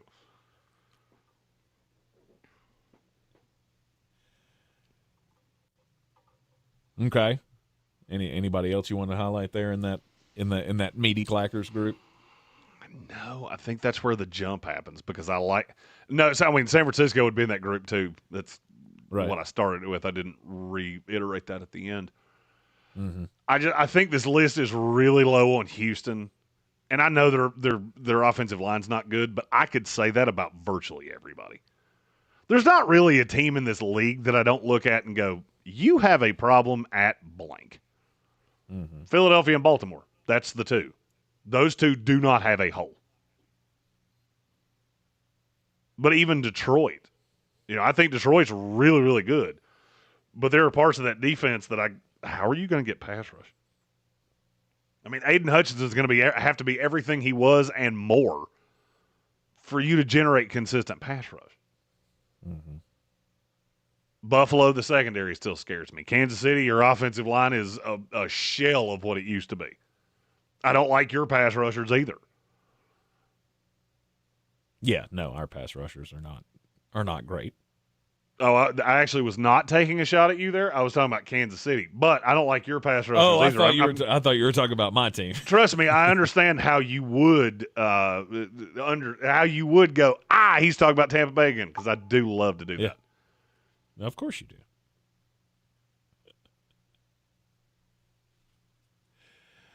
There are a lot of high hopes, misplaced hopes, for several teams in the NFL this year, and I think the most disappointed fan base at the end of this season is probably going to end up being the San Francisco 49ers. Because nobody that I have seen at the national level, right, that does these rankings, that does the power rankings before the season, I don't see anybody calling it. Except for us. I mean, Jeremy, have you seen anybody else that is down on the San Francisco 49ers to the point that we are? Because I haven't seen anybody willing to say it yet. Everybody just thinks that this is going to be, we'll just pick it up and do it again. But I feel like they're in way too many top tens. Well, I mean, I can tell you why that is. Because they play one of the easiest schedules in the league. So people are not wanting to be wrong when San Francisco goes 10-7. The problem with that is that I'm telling you they're going to do that, and they're still not very good. Mm-hmm. It does create quite a problem for John Lynch and company. You're in the Sportsocracy, and this is ESPN Asheville, 92.9 FM, 880 AM, 1400. Take a quick break. When we come back, we'll get weird. ESPN Asheville, your mountain weather forecast. You're clear. Sky here, and rain chances going up, especially late tonight, tomorrow, in through midweek. This afternoon, a lot of clouds, some sun, 75, maybe a shower. Now, overnight tonight, showers become more likely, 60. Pack along rain gear tomorrow. Some fog in the morning. Scattered showers are likely, 73. Wednesday, more showers, maybe a thunderstorm, just a tad milder, 78.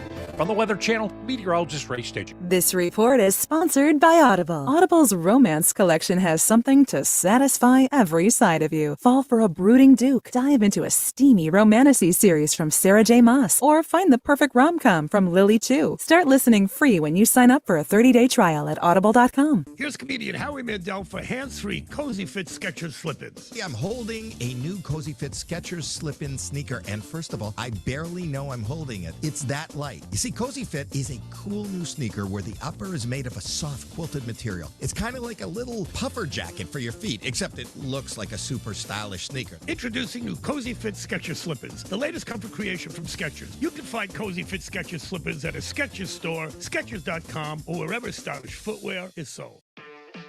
Life doesn't wait, and neither should you. Aleve can help you deal with pain less throughout your day.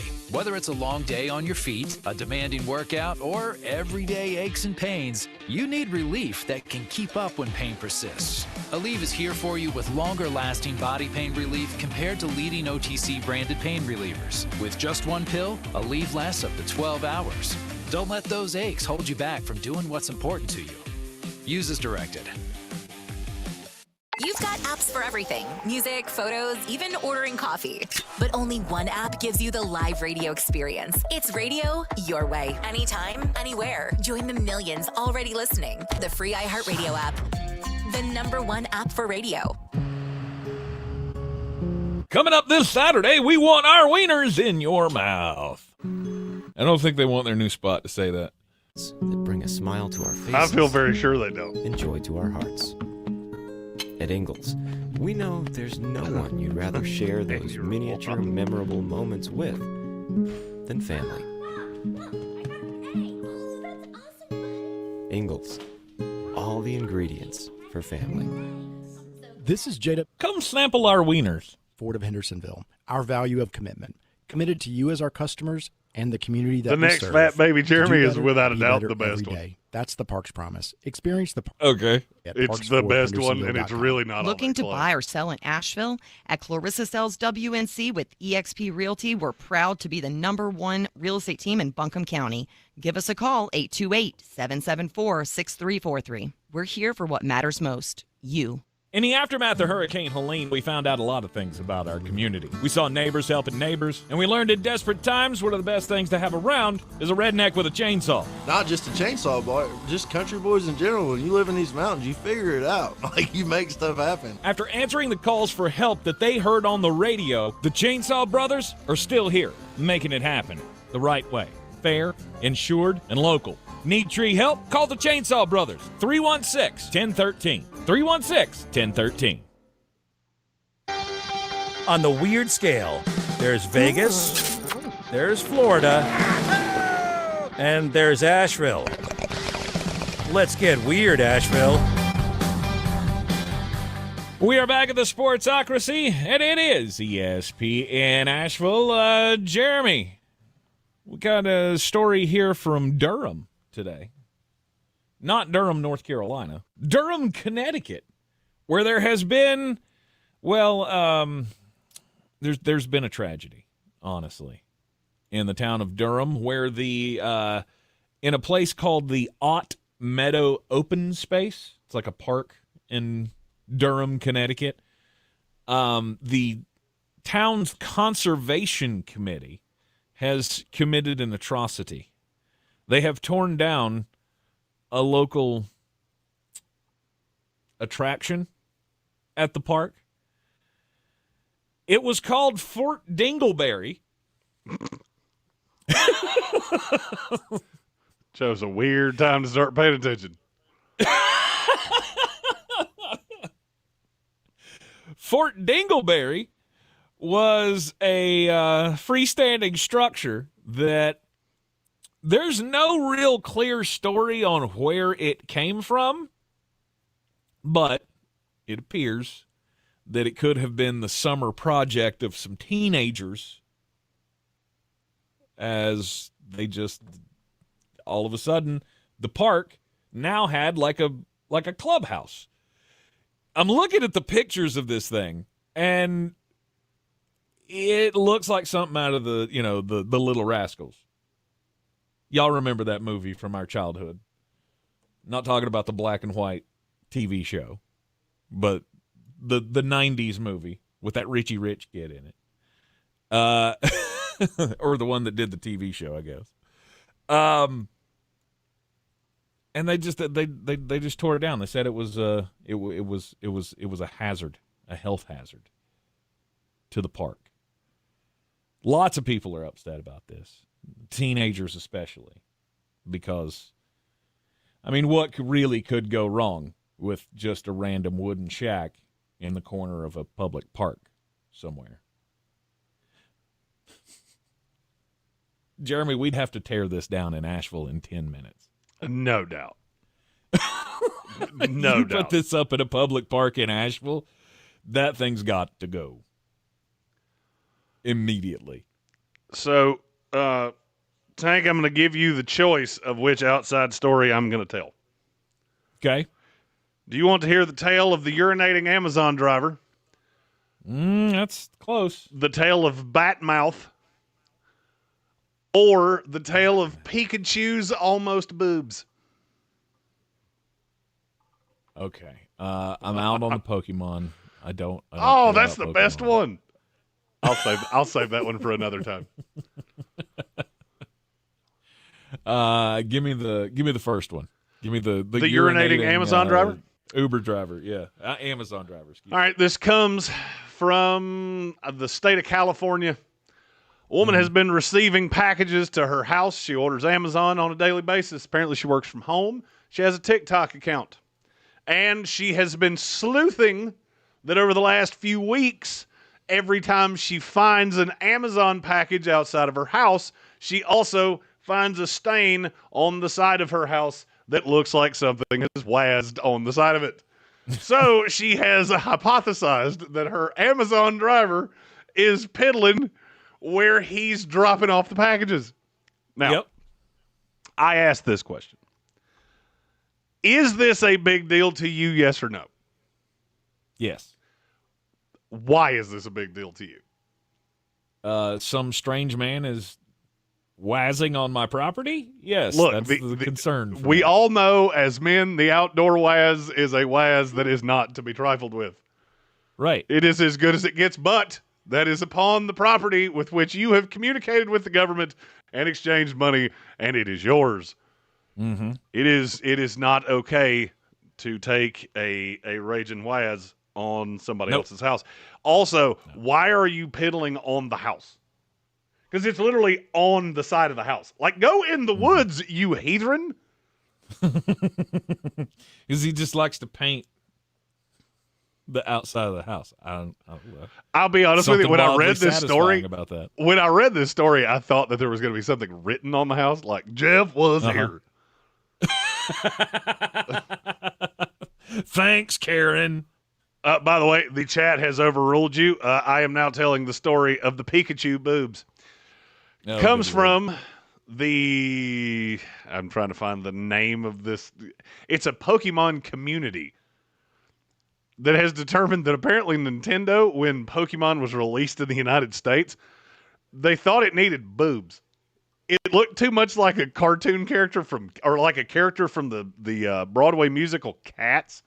So they thought the way that they would market it to Americans was, and I quote, Pikachu with boobs.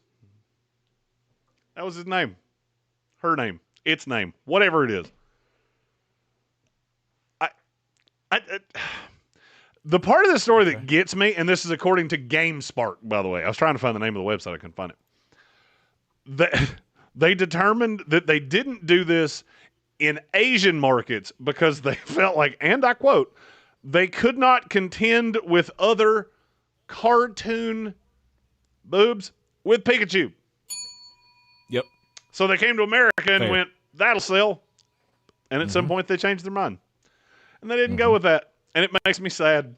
Because I'm not going to lie to you, the drawing that I see, Pikachu looks like she works nights at a bar down by the interstate. And she's had a hard damn life, bro. I think she used to... I think she used to be a part of that car wash over here behind the strip club on Lester Highway. You remember when they used to do that? Could you see the image? Oh yeah, I'm looking at it. I'm gonna put it up on the This was sent out by Pardon My Take.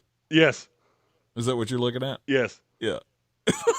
It's ridiculous. It is. It's 100% ridiculous, and it's hilarious at the same time. I never got the Pikachu thing. Like I never got the Pokemon thing. That was just past my childhood. Like that stuff was becoming popular when I was hitting like teenage years, and I was way more into other geeky stuff than Pokemon. So I never got the Pokemon. Yeah, I don't get it either. Pikachu with breasts is not. I did not have that on my bingo card. Boobachu. I don't know why they thought that was a good idea. Boobachu. Yeah. It's the old Boobachu.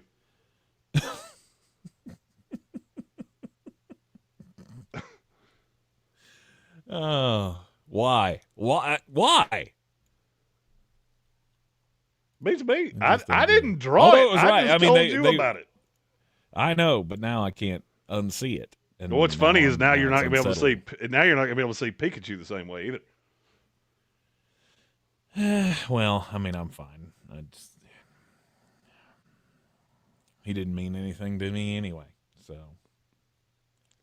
for some, this may be like blaspheming. I mean, I guess I would probably feel the same way if I found out that, I don't know, at one point McDonald's tried to put boobs on Grimace. No, we all know what Grimace is. I was hoping you were going to catch that. We all know what He's a Grimace taste is. bud. You stop it. Yeah, He's sure a he taste bud. Sure he is. Seen that particular taste bud in a few. What is that? A few films over the years. You just flashed up a picture of Pikachu with boobs. That's not the one I was looking at. Oh, you were looking at a different one? I was looking at a different picture. It was actually like kind of the one I was looking at actually looked like a legit try at putting boobs on Pikachu. Yours looks like Pikachu has been spending 12-hour shifts at the Waffle House overnight. For sure. In Columbia, South Carolina. Mine looks like chasing people away from the jukebox. Mine looks like a waitress at Dale's Chug and Go off the interstate in Biloxi, Mississippi, that'll bring you a Pabst Blue Ribbon and a lap dance if you got a crisp 10. Right. This Pikachu definitely has some sort of a drug problem. For sure. And more than likely works part-time at the Lion's Den. That Pikachu has cashed alimony checks with 4 last names on them. She's sad and saggy. Oh, poor Pikachu. Somebody somewhere just turned on their radio, and this is the only conversation they've heard from us all day. And they're going, oh, wait. What is happening? Oh, wait. Why? Is sad baby Jeremy sitting in the back of a car while his camera's on the road holding his banky, and we're talking about Pika boobs. As it was said by Stephen Tao, you owe him a super chat button, by the way. Points. Yeah, okay, hang on. Let me... Show me the money, money. Show me the money. And Pika boobs. And Pika boobs. I was really hoping you were going to hit that one. Wow. Okay. I'm glad that Nintendo finally figured out that's not going to be the selling hook that we thought it was going to be. No doubt. That will sell somewhere, and it's called Myrtle Beach, South Carolina. That would be the number one selling trading card in Myrtle Beach. Not Cherry Grove. Don't try to sell that in Cherry Grove. They will throw you straight out of there. But you show up at Bike Week, that Pikachu's going home with somebody named Bubba. Yep, right here on Ocean Boulevard, you can get your airbrushed Peekaboo shirt. No doubt. Yep. That was without a doubt. I mean, for us to set a new bar of stupid, that's hard to do. Whew. We did it. That's good Undeniably. stuff. Yep. We surely did. I just came up with what I think is an absolutely brilliant idea. We should AI the stupid things we say in a given day and then post them on social media every day and see if people can figure out what we're talking about. Because ours today would have Grimace in the background waving with peekaboobs there. And, my brain's going like a million miles a minute, and I can't get to the finish line, but it's funny. I know it's funny. It's got something to do with Jerry Jones in a dressing room. There it is. I can Found tell you it. that much. Nailed it. Nailed it. Grimace, what do you do? No! You're a taste bud! He doesn't know. He's confused, too. Can't blame him. He was just born this way. Running back James Cook of the Buffalo Bills also doing this contract dance with his team. Where are we at with James Cook? That's a good question you got there. I don't know the answer to that one. Well, because this is the one that doesn't make sense to me, because I keep looking at the Bills going, you're awfully invested in running backs. And I love James Cook. You know that. Do I think James Cook is making or breaking you? No. I really don't. Would he be nice to have? Yeah. Do I think that Ray Davis and Ty Johnson are going to be the death of the Buffalo Bills? No. No, I don't. Because as long as you got Josh Allen, you got somebody that can get in from close range. And as long as I got somebody that can go 4-2, 4-3 yards per carry, I'm good. And I think Ray Davis and Ty Johnson can do that. So James Cook is not special enough to pay? Is that what you're saying? I'm not necessarily. To Buffalo. I'm not necessarily saying it as plainly as that. Right. I just think there's a big difference between Micah Parsons and James Cook and Terry McLaurin. I think there's two of those guys. If you tell me Terry McLaurin's not in uniform for Washington week 1, you're in trouble. If you tell me Micah Parsons is not in Dallas week 1, you're in more trouble than you already were. If you tell me James Cook's not in uniform for the Buffalo Bills, I don't think it even changes my win-loss projection for them. Really? I think I had them going 12-5. I would have them going 12-5 with or without him. Mm-hmm. Now, the bad thing is those are the negotiations that tend to go on the longest. And then it almost gets to – and I don't have a term for this, but it's almost like you just both settle of, well, I'm not going to get the money I want. We're going to have to pay you more than we want to, and neither one of you ends up happy. Mm-hmm. Because that's how I see this ending. I do think James Cook's going to get a new deal, but I don't think it's going to be anywhere near what he wants it to be. Do we know what he's looking for? I know we've guessed, but have there been any more clues? There's been a lot of guessing, and I just keep coming back to he's a $12 million a year running back. That's who you are. You're not Saquon Barkley. You're not Derrick Henry, and you're never going to be. Mm-hmm. And I'm sorry, but there are, in the pantheon of running backs, there's 1, 2, and then a bunch of dudes. I mean, can you name me a team in the NFL right now that you look at and go, your biggest weakness is your running backs?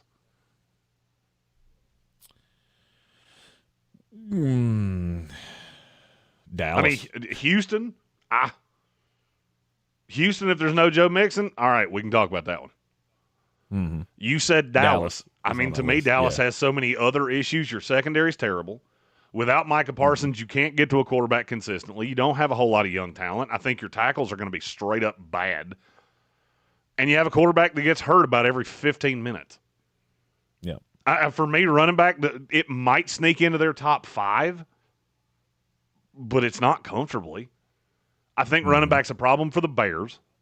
You know, if Buffalo called Chicago right now and said, we'll give you James Cook for a 3rd-round pick, I don't think Chicago could get to that phone quick enough. Absolutely. But I don't think it's going to happen. Mm-hmm.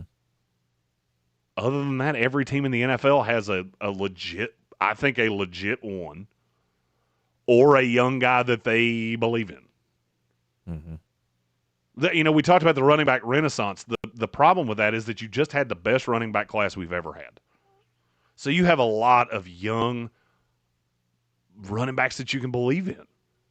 Buffalo's got one in Ray Davis that I can tell you for a fact they love. Do they want him to be the one? No. Are they going to cry in their beers if he is? Also, no. The question has always been for players like this of, yes, there's the question of, can we live without him? And will he make a difference? And from the player's standpoint of, I just had a special season and I need to cash in. And I think that's where James Cook is at. I mean, the dude just had 16 touchdowns in one season. So, of course, he's going to try to play for a primo contract, like one of those elite contracts. The problem is, I think right now, unless you are one of the 3, right? And even at this point, no one would give Christian McCaffrey the kind of money that he's making. There are not a single team in the NFL that would give that up. as it stands right now. So you got two. You got Saquon, Derrick Henry. Everybody is below them. And I would say markedly below them or should be in salary, I would think. I think he's barking up the wrong tree. I do too. Evan Doyle asked, guess who his agent is? His agent's name is Matt Least. I just don't know. I don't know how this comes to a head. Because I get it from both sides. I understand why James Cook wants more money. He's earned more money. But I also understand why Buffalo's looking around going, is this what we really want to put assets to right now? Right. Or can we replace you with a reasonable facsimile a year from now? And I think you probably can. Buffalo's in a weird spot. Because next year, they're already over the cap for next year. And you can reallocate money. I get all of that. Do you realize how many players they have that have a double-digit cap figure next year? How many? Josh Palmer, Greg Rousseau, Taron Johnson, Spencer Brown. Yikes. Ed Oliver, Matt Milano, Dawson Knox, Deion Dawkins, Josh Allen. That's 9. If you get to 10 with James Cook, we're getting into a problem. I don't know how this ends because I can't find a logical ending to it. Short of both of them sacrifice something that I don't think either one of them really want to. I don't think Buffalo wants to just roll over and go, we'll give you 12. I think they want him at about 8, which is not that untoward. Look, the opinion of running backs in the NFL has not changed as much as people want to think it has. Saquon Barkley was special. Saquon Barkley also is special. I don't know that these other guys are. They're good. There's a big difference between good and special. You're in the Sportsocracy, and this is ESPN Asheville. Coming up after the break here, we'll get into today's daily draft, looking at the best coaching staffs in the NFL. ESPN Asheville. And you clear. Weather forecast. Thank you.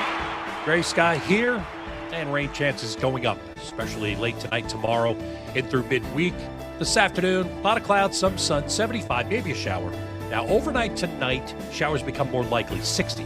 So pack along the rain gear tomorrow. Some fog in the morning, scattered showers are likely, 73. Wednesday, more showers, maybe a thunderstorm, just a tad milder, 78. From the Weather Channel, meteorologist Ray Stitch. This report is sponsored by Rapid Radios. Rapid Radios are instant push-to-talk walkie-talkies, offering national LTE coverage and no subscription ever. Perfect for instant contact with an aging parent. For a limited time, go to rapidradios.com and you'll get an extra 60% off, free UPS shipping, and add code RADIO for an extra 5% off. This is the story of the one. As a lineman, he does whatever it takes to keep the power on in his community. And he wants a partner like Grainger who does the same. Grainger offers the professional-grade products he needs, from voltage detectors to harnesses to hard hats, plus fast, dependable delivery, so he can rise to every challenge. Call 1-800-GRAINGER, click Grainger.com, or just stop by. Grainger, for the ones who get it done. I'm Mark Starling, and this Medical Minute is brought to you by Harris Regional Hospital. July is UV Safety Month, and at Harris Regional Hospital, we want to help you stay safe in the sun. With hot sunny days and outdoor fun in full swing, it's more important than ever to protect yourself from harmful UV rays. Yes, sunshine helps your body make vitamin D, but too much of it can cause painful sunburns, premature aging, eye damage, and even skin cancer, the most common cancer in the U.S. The good news, it's all preventable. Here are 5 simple ways to protect yourself. Seek shade, especially between 10 a.m. and 4 p.m. Wear protective clothing, hats, and sunglasses. Use SPF 30 or higher sunscreen, and don't forget to reapply. Check your local UV index before heading out. And be aware that some medications can increase your sun sensitivity. These small steps can make a big difference. Your skin and your future self will thank you. Visit myharrisregional.com to learn more. At Ingles, whether we're celebrating Friday night rivals, televising college basketball games, bringing the Fan Fest to semi-pro soccer, or taking you out to the ball game at your minor league park, it's all in the bag. Ingles, low prices, love the savings. Mountain Graphics and Showtime Sports have teamed up under a new local owner to serve our community with the finest custom apparel and unique branded items at the best price. Mountain Graphics and Showtime Sports can customize whatever you, your team, or your local group may need with high-quality screen printing, embroidery, and laser engraving. Visit mtngraphicsavl.com or showtimesportsavl.com. That's mtngraphicsavl.com or showtimesportsavl.com for your local one-stop custom apparel shops. Folks, I hope you're ready. Coming up next month, the best party ever to hit Cox Avenue. It's the Big Wiener Party at Bear Smokehouse Barbecue. Saturday, August 9th from 2 to 6 on the South Slope. 9 teams will compete, topping 2,700 hot dogs and only one Royal Wiener. Hosted by food stars The Vulgar Chef and The Food in My Beard with local celebrity judges and comedians from the Asheville Comedy Festival. All for a good cause, supporting Link for Life's free mental health counseling for Asheville's food and beverage workers. Tickets are on sale now.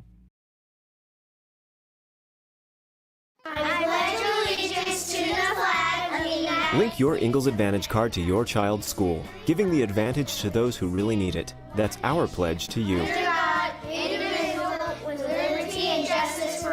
Do better, be better every day. That's the Parks Promise. Our mission, to improve lives with every interaction. This is JW, General Manager at Parks Ford Hendersonville. Experience the Parks Promise today at parksfordhendersonville.com. That's parksfordhendersonville.com. From the Ingalls studio, WPEK Fairview, WMXF Waynesville, W225CJ Candler, the #1 preset in your car, and the new and improved iHeartRadio app. Free never sounded so good. Live from the Ingalls studio. I can't wait to play with myself every day. The Sportsocracy. Damn the devil to hell! Let the big dog see! Let him on the field! Come get you some of this. Fire them cannons! By golly, put more powder in those things. He couldn't take any more disappointment. Oh, my God. The Jets killed him.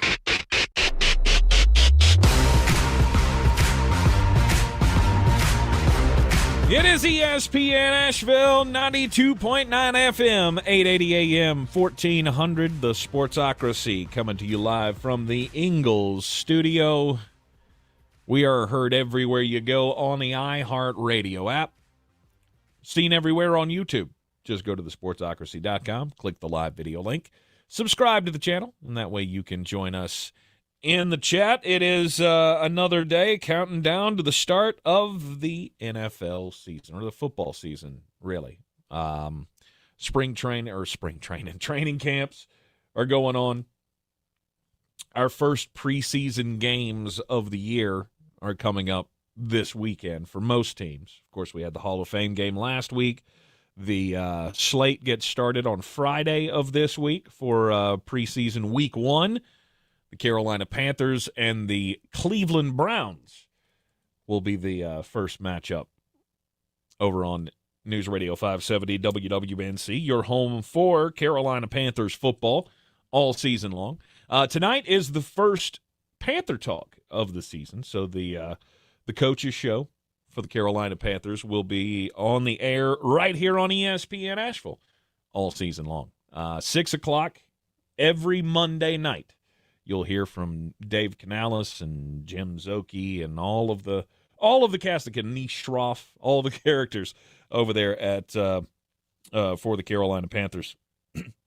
We'll have that for you, plus every morning, Monday through Friday at 10 o'clock. You can tune in right here for your Panthers update, your little 2-minute recap story of the day, whatever. Those are fun to keep track of throughout training camp. You learn a lot of, cool stories about guys you'll never hear from again in training camp. It's one of the things that keeps me going during training camp. When my team doesn't have, big position battles going on, the fun story of the the guy we found from Poughkeepsie State University who has, 7 fingers. We got to find a guy with 7 fingers so we can up the ante on the Carolina Panthers, who just signed J.J. Weaver, who has 6 fingers. on one of his hands. Did appreciate somebody made the joke last week of now the average number of digits among NFL players is above 10 now that JPP's out of the league. So we're just a little more than 10 at the moment. We're taking a look at the coaching staffs around the NFL. Today's daily draft. This is another ESPN did a ranking. And Jeremy went, and that's wrong. You did a bad job. Whatever ranking you were trying to do there, you messed that one up. So that is the impetus behind today's daily draft, Jeremy. Yes, sir.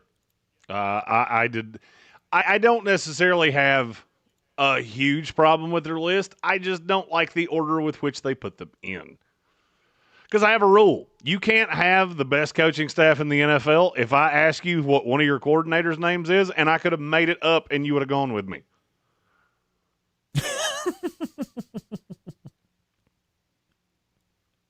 Okay.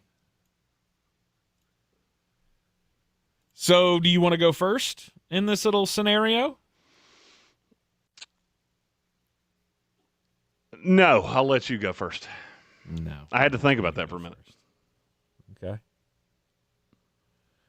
All right. So I'm up first. Best coaching staff in the league.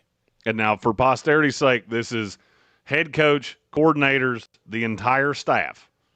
Mm-hmm. All of it. All wrapped into one. All wrapped into one. Okay. Well, in that sense, I mean, you're going like position coaches and stuff too, aren't you? I mean, Mr. Deep Divey info over here. It's like, well, I've never heard of the offensive coordinator, but there are 7 former NFL players on the Jacksonville Jaguars coaching staff. My first selection is going to be the Kansas City Chiefs. Andy Reid is the best head coach in the league. He's proven it time and time again. Steve Spagnuolo is a fantastic defensive coordinator. I don't think you can ask for better defensive coordinator than Steve Spagnuolo. Not too wild about Matt Nagy as a head coach, but as an offensive coordinator under Andy Reid, I don't see much room for disaster. So I'm going KC 1. I don't begrudge you that. That is not who I would have taken 1. Okay. I have a handful that I could take right here. So now I'm you have 31 you could take right here. There are days that I just want to slap you. I'm just going to stick to my guns and hope that you don't take. I'm going to take my 1 and 2. Okay. My 1's the Denver Broncos. Whoa, okay. I'm not a huge Sean Payton guy. You are not. That's why it surprised me. I'm also not a huge Joe Lombardi guy, but he knows this offense really, really well. Vance Joseph's a former head coach. Darren Rizzi has been an interim coach in this league. They have Jim Leonard that I thought was going to be a high-level college football coach for many, many years. Mm-hmm. I just think from top to bottom. They also have Joe Vitt, who, yes, he is still in the NFL. And, yes, he looks as crazy as he did 20 years ago. If I had to take any coaching staff in the NFL from pillar to post right now, I would take Denver at 1.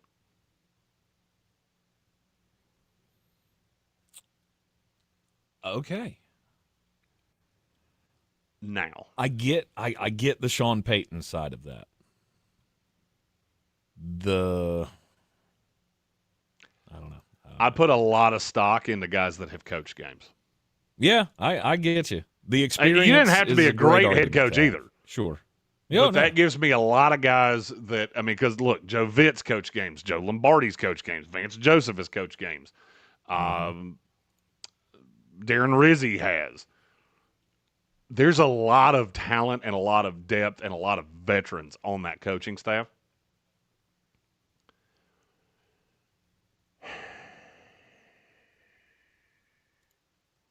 Now, I'm going to take the Las Vegas Raiders too. Okay. That's not, normally. It sounds crazy when you I would say hate it. This. Normally I would hate this, but I don't necessarily hate it. It sounds crazy when you say it until you realize that the head coach is Pete Carroll, which is obvious. You have a former NFL head coach in Chip Kelly.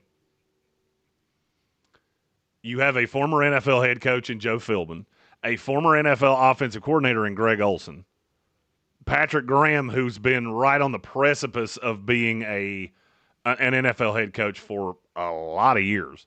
And then there's some pretty good up-and-comers on that staff, too.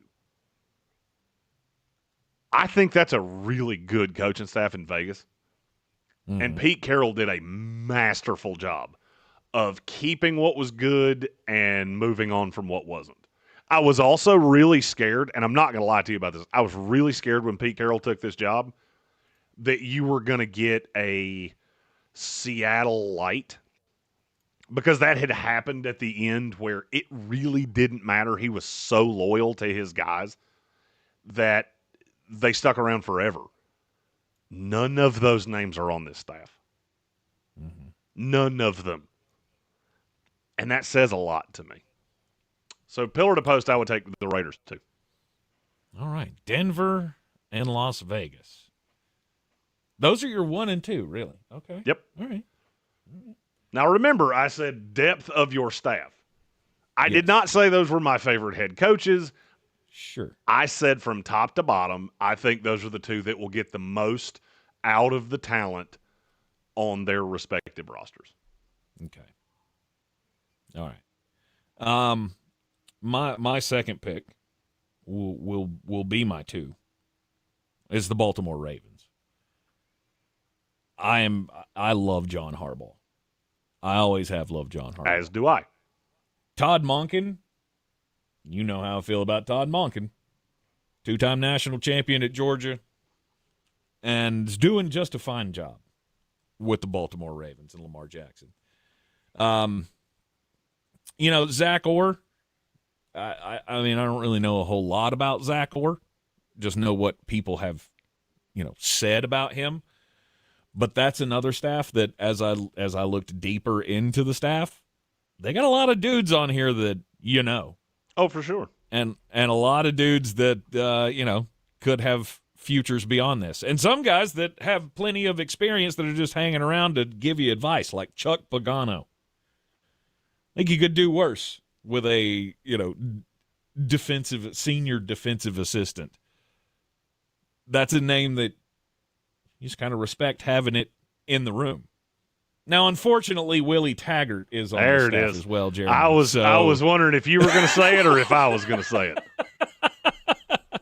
I mean, I saw the Willie Taggart name and I went, that kind of takes you back a notch. But there again, if he's not the head coach, he's just the running backs coach or whatever, then maybe, okay, fine. He's the assistant head coach. Yeah, I was trying to overlook that part. But, I mean, T. Martin is the quarterback's coach. Sure. And, of course, Daniel Stern is the assistant quarterback's coach and the director of football strategy, which we all remember Daniel Stern from the Home Alone movies, correct? I wondered where you were going with that. The guy with the frizzy hair, the tall one, not Joe Pesci, but the other one, that guy's name's Daniel Stern, in case you did not know. I did know that. I wasn't putting that together. I was explaining it for anybody who may not have gotten that. Baltimore is, I mean, as far as roster goes, as far as, which I know is not a calculation in all of this, but it's hard not to love Baltimore because their coaching staff is so good. The front office is so good. And, of course, their roster construction is just chef's kiss. You get no argument out of me. Mm-hmm. Now, to be fair, that was my top 4 teams. So now I'm curious, do you take my 5? And if you do, don't be shocked if I say a wordy dirt. Because I really didn't think I had to worry about this, and now I'm starting to worry that I do. Yeah. My next pick, my next selection. You know, I think I'm ready to go down the path for the Philadelphia Eagles. I'm glad you did that so I didn't have to. I know. I thought about it real hard. It's not something I wanted to do, honestly, but I mean I think I've been pretty open about this since the late season run of the Philadelphia Eagles. I mean, I was wrong. Nick Sirianni is not a complete and absolute disaster moron, as I thought he was. His players play for him, and he has the respect of that locker room. And it is a championship culture. Nick Sirianni, as much as I'd talk smack about him and call him a buffoon, he is now a Super Bowl champion. Now, whether the roster carried him there or not, we can have that discussion all day long, and I'll be one to jump right on there with you. Yeah, the talent on the team absolutely mattered. Well, when they brought in Vic Fangio to do the defense, I felt like that was kind of a steadying move for that whole organization, really. I think it mattered a lot, and I think without him, they probably didn't win the championship. I would agree with that. The reason that I did not take Philadelphia, I do not believe – I still don't think Nick Sirianni is a great head coach. Mm-hmm. So I would have had Baltimore ahead of them. Several of the teams that we've already taken. They would have been in consideration for my next selection, but there is a team that actually 2 teams that I very quickly would have taken over Philadelphia. Okay. Who you got? That was adorable. Sorry. You steered into that fat baby thing, didn't you? I am fat baby today. Your fat baby day is tomorrow. I was trying to hold that one back. I apologize. So I'll go one team. We'll take a break, and we'll finish this out after the break. Yes, mine's the Washington Commanders. Okay. You know how much I like it. Dan Quinn. I'm a big fan of what Cliff Kingsbury's doing. Nobody will – this will be the only time his name is mentioned on any radio show all day today. Larry Izzo, their special teams coordinator, is really, really good. He's also one of the best special teams players that ever lived. But then they have a lot of guys that I think have a future in coaching. You remember David Blau? Yeah. Or as we affectionately referred to him, David Blau. He's their assistant quarterbacks coach. Bobby Ingram, Sharif Floyd, Brian Johnson. Yeah, that Brian Johnson, the one that was the assistant or that was the offensive coordinator for the Eagles. Anthony Lynn, Ken Norton Jr., John Pagano, Ryan Kerrigan. That team has a lot of former players, intelligent guys that have been in the league not that long ago. It's one thing that you have an assistant coach that played in the league in 1986. They have 5 guys that have played in this league that are not even Hall of Fame eligible yet. Not that any of them would make it in the first place, but the point I'm trying – they've all played within the last 5 years. There's a lot of depth on that staff, and I think it really shows at how they're developing players. I think it will show this year as well. If you had told me a year ago I would have Washington's staff on this list, I would have said you were out of your mind. And now I resisted the urge to take them with one of my first 2 picks. And now here we are. It's amazing how one franchise can change right after you get a winner in the building. Things have certainly turned around under the Josh Harris era of the Washington Commanders. I mean, it's night and day. I didn't think it would be this quick. I thought there was no way that it would be this quick. And here we are. You're in the Sportsocracy, and this is ESPN Asheville, 92.9 FM, 880 AM, and 1400. The Daily Draft continues after this. Best NFL coaching staffs. Every game matters, so don't miss a moment this summer. And we're clear. Back in the standings. Curveball swung on, belted, deep left field. Gone! Ronald Acuna Jr.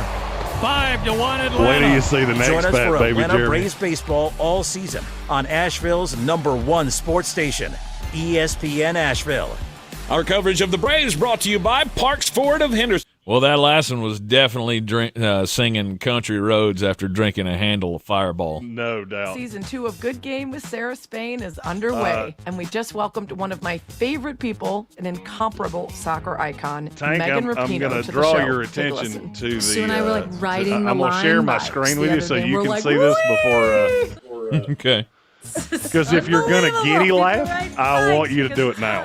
We've got not on the air. in store, plus news of the day and more. Open your free iHeartRadio app, search Good Game with Sarah Spain, and listen now. Bear Smokehouse Barbecue in Asheville has two things that all Sportsocracy fans crave: bold flavors and big portions. Oh, yeah. That's a good one. Oh, that's a good one. Yeah, Topped I with thought bacon you'd and enjoy cheese that. sauce. This is the place to be. Live music on Saturdays and the first Sunday. Somebody took that baby's heaters away from him. No Mr. doubt. Jimmy's And Barbecue the Blues. two cuddling Bear next to Smokehouse him. Barbecue in downtown Asheville. And I didn't even South tell Asheville. it to do This is that. J.W. Whitley. Bull. I didn't. Hendersonville. Our value of commitment. Committed to you as our It's listening. It is community that we listening. serve. It knows. To do better, be better. Now, I Why do you did tell do it to this? put those The two Parks characters Promise. in there. I did Experience not the tell Parks it to Promise make them today. cuddle. Oh. Hendersonville. Well, I mean, It's time to discover the convenience and time savings of content. I do appreciate that. Never mind. Just visit shop.ingles-mark. I won't spoil it for the crew. For sure. And your Ingles That's solid. on how to select good the work. freshest It's items good work for a that I- pre-scheduled pickup. They'll even text you with updates. You pull up to a designated space and your personal shopper delivers your items right to your vehicle. Fresh, fast, and affordable. It's all in the bag. Ingles, low prices, love the savings. Looking to buy or sell in Asheville? At Clarissa Sells WNC with eXp Realty, we're proud to be the #1 real estate team in Buncombe County. Give us a call, 828-774-6343. We're here for what matters most, you. I'm Coley Duffy. I'm Cody Ward. And we're the Chainsaw Brothers. Actually, we're cousins. A few days after Helene, we was in the driveway having a couple beers, waiting on the power to come back on. And we heard so many people calling, needing trees removed, and couldn't afford it. So I called my dad to borrow a chainsaw, and over the next few months, we cleared trees for our neighbors. Our business was born out of wanting to help Western North Carolina get back on our feet. We are fully insured and licensed. We keep our promises, meaning if we say we're going to be there, we'll be there. In these parts, we live how we were raised. When you call the Chainsaw Brothers, you're not a customer, you're family. We're good at what we do, and we do it for a reasonable cost. For all your chainsaw needs, call the Chainsaw Brothers. 828-316-1013. Or find us on Facebook. See how we treat our family. Are you still covered up with storm damage and debris? Call us about our daily rates at 828-316-1013. That's 828-316-1013. We're the Chainsaw Brothers, and with our neighbors, we are Western North Carolina strong. Woohoo!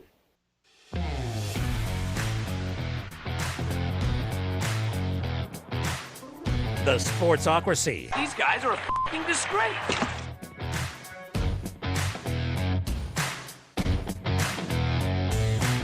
It is ESPN Asheville, the Sportsocracy. It's coming to you live from the Ingles studio and the NFLDraft.net Mullet Manor. We're in the midst of the daily draft. We're talking about the best NFL head coaching staffs around the league. So this is not just best head coaches, but the best head coaches who have the best support. Offensive coordinators, defensive coordinators. Get deeper on that list if you so choose. I've always felt like this is this is one of those 3D chess things that Jeremy's always got a leg up on me, because for some reason he has that brain that will always remember that I don't know, Thad Bogardus is the outside linebackers coach for the Minnesota Vikings. I don't know how he knew it. I don't know how he remembers that name. But somehow, some Can't way, remember what I had for breakfast this morning, but I can tell you in just the most intimate fashion about a backup tight ends coach like Ryan Wendell on my next staff. Do yourself a favor, Google that feller, because he looks like he and I could be brothers. Okay. So far, I have Kansas City, Baltimore, and Philadelphia. I feel pretty solid about my choices so far. Jeremy, you have the Denver Broncos, the Las Vegas Raiders. Went super experience on this. Sean Payton first, Pete Carroll next, and then Dan Quinn and his gaggle of former coaches that they have assembled there in Washington was your third selection. And then I'm going Los Angeles Rams. I get what I think is the first or second best coach in the NFL, and he's got a fleet of really talented young guys. Does he? I think so. Look, I always thought Mike LaFleur was a good coach. I thought he was put in a terrible situation with Robert Saleh. Chris Shula's been a great defensive coordinator. Aubrey Pleasant, you talk to people around the league, and they say, that guy's going to be a head coach in this league one day. I believe a lot in Rob Calabrese. I happen to know him reasonably well. I think he's a really smart quarterback guy. Jimmy Lake was the head coach at Washington for a year. Dave Ragone has interviewed for offensive coordinator jobs. Alex Van Pelt's been an offensive coordinator in this league. McVay has become like the Nick Saban of the NFL. That sometimes it's really young guys that end up doing great things in time. Sometimes it's older guys that need a second chance, and it's almost like coaching rehab. I don't think the staff is as good right now as it's been in the past because it's been picked over several times. But I still think he finds a way to keep finding these young guys. You got Rob Calabrese this year. I just think McVay does a really good job. We talk about this with the roster. He does it with the coaching staff too. Of just finding, I need a guy that can do blank. And he finds that guy. Mm-hmm.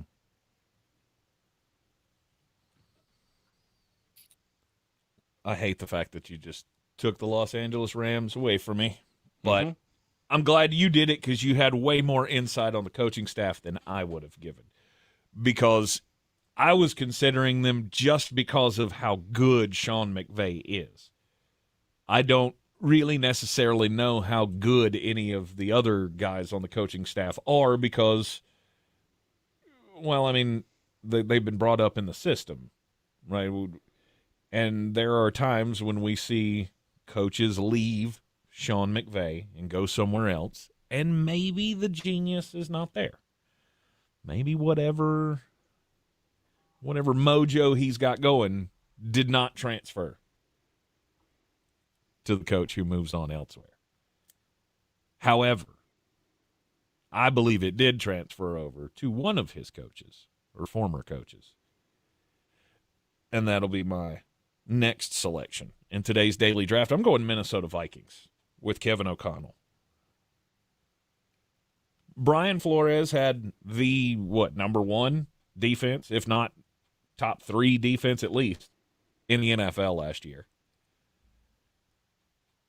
Kevin O'Connell, I mean, they surprised all of us, except for Jeremy, because Jeremy's a believer in Sam Darnold. But I feel like a lot of that had more to do with the situation and the talent and the coaching. I'm not taking anything away from Sam. Don't jump on me, Jeremy. Yeah, you kind of are. It's not where I'm you kind of are.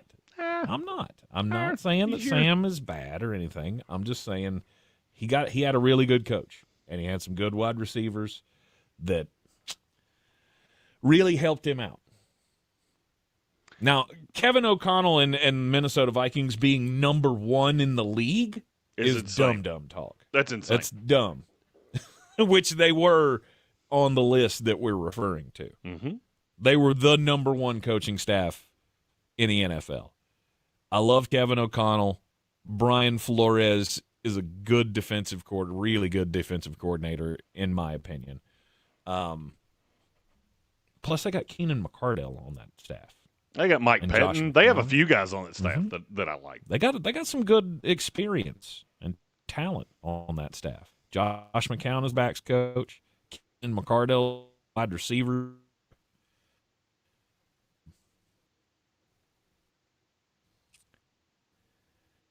Then I don't want to do this, but I think I have to.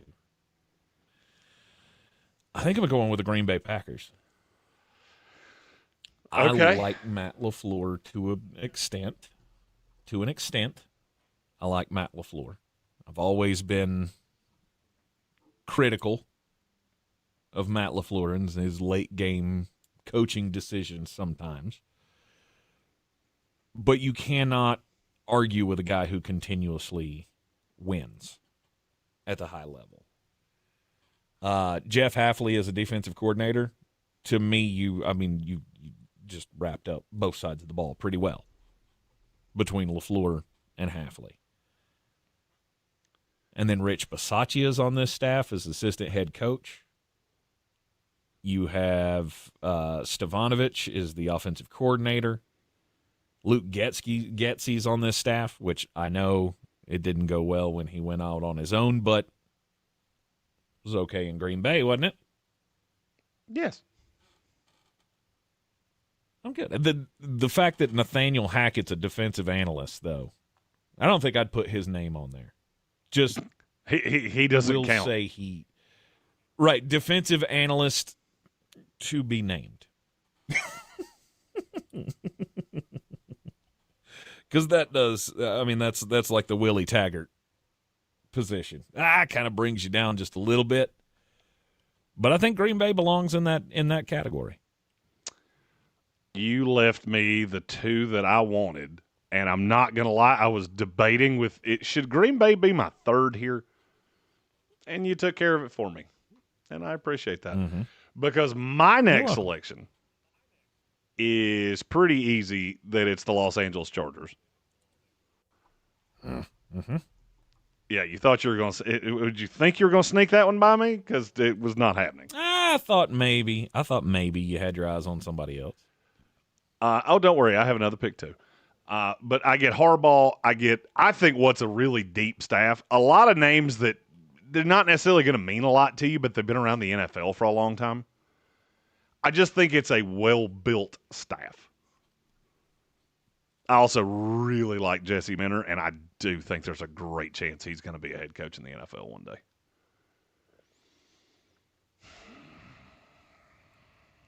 I'm trying to talk myself, not talk myself out of doing what it is that I want to do right here. Because I considered a few teams. Mm-hmm. The Chargers were the easy one. That gets to me. Yeah, that's what we're doing. I have considered the Buffalo Bills because I think it's a good staff. It's just that outside of Brady, there's not really a lot of depth that does much for me. I thought about the Detroit Lions. I just know so little about the coordinators. I don't know exactly how that's going to go. Mm-hmm. It's going to sound crazy when I say it. I'm going to the Indianapolis Colts. Whoa, okay. With Shane Steichen, Jim Bob Cooter, Lou Anarumo, Reggie Wayne's the receivers coach. You just wanted to say Jim Bob Cooter. James Robert Cooter III is a great coach, and you know it. But, I mean, look, they've got Jerome Henderson that was a defensive coordinator in this league. Cato June that used to play here is one of the linebackers coaches. It's a nice to me, it is a nice split of having experience along with young up-and-comers. Mm-hmm. Okay. I'll be honest with you, that threw me for a curve. I honestly did not expect that at all. The Indianapolis Colts was Jeremy's final selection. Well, that leaves me, as you said earlier in this, with quite a few to choose from. And I believe I don't feel good about this at all. But as I look at the coaching staff, I go, you know what? You got a lot of talent on this coaching staff, and despite the fact that your team's not going to be very good this year, you shouldn't be able to use coaching as an excuse for why your team's bad. And it's the Miami Dolphins.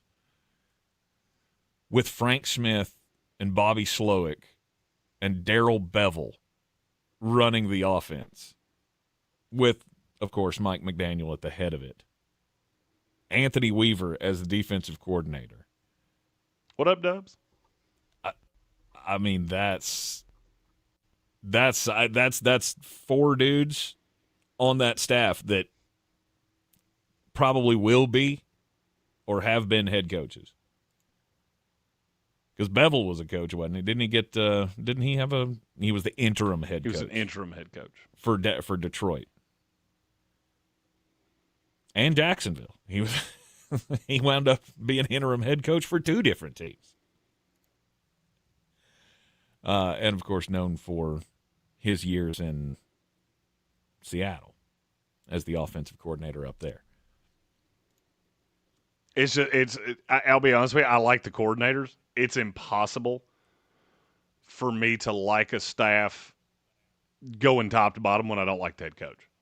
And when I say don't like the head coach, I mean I don't like the head coach at all. At all. I get it. Buffalo Bills definitely need to be an honorable mention here, though. I do like that Bill staff. Just like it, Ronald Curry don't love it. Was on that staff. I also love that the San Francisco 49ers were at 3, and we didn't have them at all. And I'll be honest with you, I wouldn't have had them in my next set of picks either. I like Robert Saleh, and that's pretty much end of message. No love for old Shanahan from Jeremy Green. You are in the Sportsocracy, and this is ESPN Asheville, 92.9 FM, 880 AM, and 1400. ESPN Asheville. And we're clear. Your mountain weather forecast. Gray sky here, and rain chances going up, especially late tonight, tomorrow, and through midweek. This afternoon, a lot of clouds, some sun, 75, maybe a shower. Now, overnight tonight, showers become more likely, 60. So pack along the rain gear tomorrow. Some fog in the morning, scattered showers are likely, 73. Wednesday, more showers, maybe a thunderstorm, just a tad milder, 78. From the Weather Channel, meteorologist Ray Staging. This report is sponsored by Payday. Hardworking people need a hardworking candy bar. Packed with peanuts and filled with golden caramel, Payday is definitely working hard for you. So grab one now to power you through the day. Payday Peanut Caramel Bar. Get to it. Sound familiar? At Mattress Firm, we understand there are many problems, like snoring, aches and pains, hot sleep, or even an old saggy mattress that can keep you up at night. And our sleep experts have the unrivaled know-how to match you with a mattress that can help. And now get a king bed for a queen price, plus a free adjustable base with select Sealy mattresses. For the great sleep you deserve, visit Mattress Firm. We make sleep easy. Restrictions apply. See store or website for details. I do enjoy looking at these lists sometimes. Like I had no idea that Shelton Quarles is our senior director of football operations in Tampa. Yep. podcasts you can tap anytime. The free iHeartRadio app. The #1 app for radio. Mountain Graphics and Showtime Sports have teamed up under a new local owner to serve our community with the finest custom apparel and unique branded items at the best price. Mountain Graphics and Showtime Sports can customize whatever you, your team, or your local group may need with high-quality screen printing, embroidery, and laser engraving. Visit mtngraphicsavl.com or showtimesportsavl.com. That's mtngraphicsavl.com or showtimesportsavl.com for your local one-stop custom apparel shops. Buying or selling a home doesn't have to be stressful. Let me, Clarissa Marshall with eXp Realty, your local real estate expert, guide you every step of the way. Whether you're searching for your dream home, looking to sell quickly, or exploring investment opportunities, I've got the experience and the tools to get you the best deal possible. Call me, Clarissa Marshall with eXp Realty at 828-774-6343. Let's make your real estate dreams a reality. I'm your trusted realtor. I'm making moves and making dreams come true. Sometimes it's the little victories that mean the most. Those everyday celebrations that bring a smile to our faces and joy to our hearts. At Ingalls, we know there's no one you'd rather share those miniature, memorable moments with than family. Ingalls, all the ingredients for family. Folks, I hope you're ready. Coming up next month, the best party ever to hit Cox Avenue. It's the Big Wiener Party at Bear Smokehouse Barbecue. Saturday, August 9th from 2 to 6 on the South Slope. 9 teams will compete, topping 2,700 hot dogs and only 1 Royal Wiener. Hosted by food stars The Vulgar Chef and The Food in My Beard with local celebrity judges and comedians from the Asheville Comedy Festival, all for a good cause, supporting Link for Life's free mental health counseling for Asheville's food and beverage workers. Tickets are on sale now. In the aftermath of Hurricane Helene, we found out a lot of things about our community. We saw neighbors helping neighbors, and we learned in desperate times one of the best things to have around is a redneck with a chainsaw. Not just a chainsaw, boy, just country boys in general. When you live in these mountains, you figure it out. Like, you make stuff happen. After answering the calls for help that they heard on the radio, the Chainsaw Brothers are still here, making it happen the right way. Fair, insured, and local. Need tree help? Call the Chainsaw Brothers. 316-1013. 316-1013.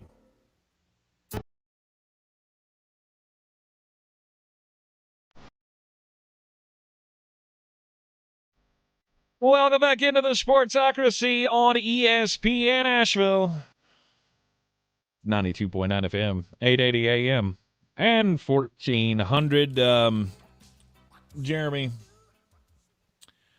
I am all about being affectionate with your partner in public.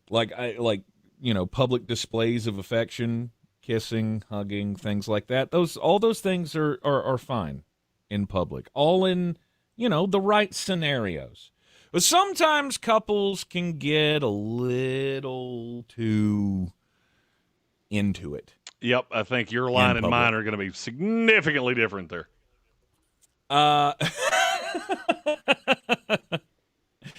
Did you happen to catch the viral video of the Phillies fans in New York last week? I did not. They were playing the Bronx Bombers, and Yankee Stadium saw, some people at Yankee Stadium saw a little bit more of 2 Phillies fans than, they really wanted to. The viral video, which has been widely circulated, shows a man in a Philadelphia Phillies jersey, a Philadelphia Phillies hat, sitting with his girlfriend, and I don't know the section, but it's pretty up there. They're up on the second level, kind of behind home plate, and the people behind them got a wonderful show as the male was, loving on his girlfriend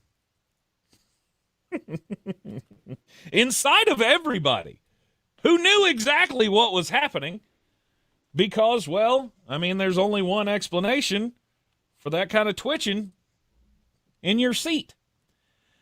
When things like this happen in ballparks, I really yearn for the usher or somebody that is going to publicly embarrass these people, kind of Coldplay style. Like, just out in front of everybody. Well, you want them to put them on the kiss cam? And, yeah, it'd be a hell of a cam. Right at Vinegar Strokes 30? I think it'd be fantastic. Publicly shame these people. Absolutely. Put a These ruler are the on kind the of people kiss that cam. need to be publicly shamed. Shame him. No doubt about it. I don't understand I mean, I guess it is a baseball game. You got to do something to pass the time. Stop doing this crap in public, guys. Gambit sent me a message on Twitter. I would really like to tell the story of the neon green sword of dishonor, but there is no way for me to tell that WNBA story. You figure it out. Google it. My story is about TSA. And also stop throwing things at WNBA games, no matter how funny it actually might be. And it is funny. You may not admit it out loud. I will. That's the difference between me and you. I can say it, and you refuse to. But it's funny. It's funny. My story is about TSA. They have put out a public plea to the public to stop doing a thing that annoys them. And that is stop trying to hide your animals to get them on airplanes. A woman flying out of Miami International Airport last week tried to hide her pets in her brassiere. What kind of pet was it? And I'll go ahead and tell you there were two of them. Peekaboobs. That was a good answer. Thank you. It was two turtles that she had stuffed into her brassiere and tried to get through TSA. Okay. I mean, I feel like I am a merchant of the public, and I'm here to stop injustices. Stop traveling with your pets. Just stop it. Just stop it. I saw somebody try to get on an airplane with a giraffe the other day.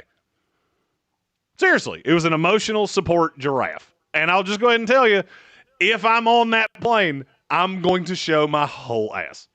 How you fit a giraffe on a plane? It was not a completely full-sized giraffe, but it was big enough. This was like a dwarf giraffe? It was big enough. It was big enough. If you want to travel with your dog, I have no problem with that.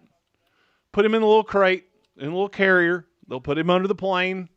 Make sure he's got some dopamine or tryptophan or whatever he needs to, go night-nights through the flight. Stop taking your weird animals and stop trying to make me okay with you taking your weird animals. It's not okay. You're weird. I'm not weird. It's weird that you want to travel with your turtle. Your turtle will be fine. It's going to live 100 years. It'll live while you go to Palm Beach. I promise. It'll be fine. Get somebody to feed it. It'll live. Stop traveling with your pets. Stop it. I saw an emotional support cat the last time I was at the Asheville Regional Airport, and I'm not going to lie to you, I haven't been back since because I am scarred from it.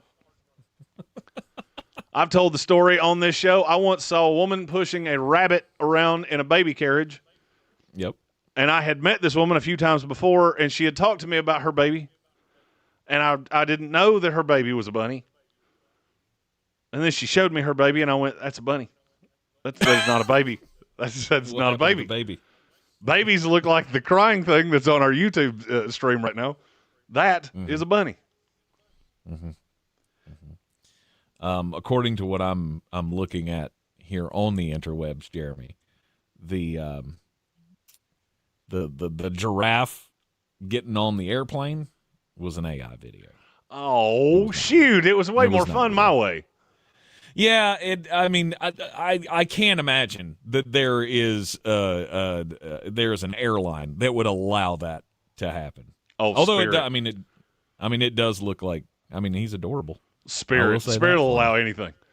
You can have a high stakes poker game, 5 illegal exotic alligators, and an orgy on a Spirit airline flight, and they won't tell you anything except make sure you have your tray in your upright and fastened position. No, if you were going to do that, I don't even know what I would want you to have to charge that person for trying to bring that animal on this plane. $1 million. Not happening. You going to charge me $45 for an extra suitcase? And that's on the cheap side?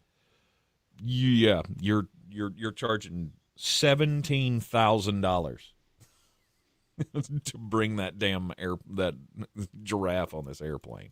I feel like my Spirit Airlines line was way funnier than you gave it credit for. It was good. It was very good. And that makes me sad. I apologize. It's my bad. My bad.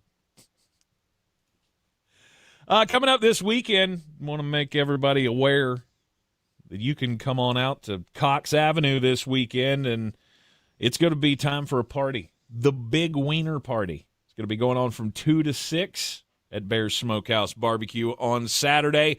We've got 2,700 wieners, and they're all going to be on display. You're not going to want to miss this. 9 teams topping the hot dogs. What is 300 hot dogs per team? Is that the math? I did the math wrong, probably. Anyhow, no, that's correct. We're all getting hot dogs, and you got to top them your way. And there will be celebrity judges to decide who is the royal wiener. Jeremy's going to be one of the celebrity judges, along with Todd Lewis and Stu Helm and the YouTube guys, the Food in My Beard and the other wienerologist. His name escapes me right now. I apologize. But who doesn't like a good hot dog? And there's going to be a whole bunch of them this weekend at Bear's Smokehouse Barbecue. You can get your tickets at eventbrite.com for the Big Wiener Party. Learn more about Bear's Barbecue at bearsbbq.com. The proceeds from the Big Wiener Party supporting Linked for Life, which helps with mental health support for Asheville's food and beverage workers. It is a project of love for the folks down there at Bear's Smokehouse Barbecue, just trying another way to try to give back to our community. BearsBBQ.com, Bear's Smokehouse Barbecue, the official barbecue of the Sportsocracy. Jeremy, as we look ahead to the rest of training camps, we've talked ad nauseum about the contract negotiations, the big star contract negotiations. One thing we didn't get into today that we might want to look into deeper tomorrow is it's not the most wonderful of starts in Chicago for our good friend Ben Johnson. No doubt. The offense there is more suspect than the AI picture of Tank that I just put up on the YouTube feed. Good Lord. Gosh.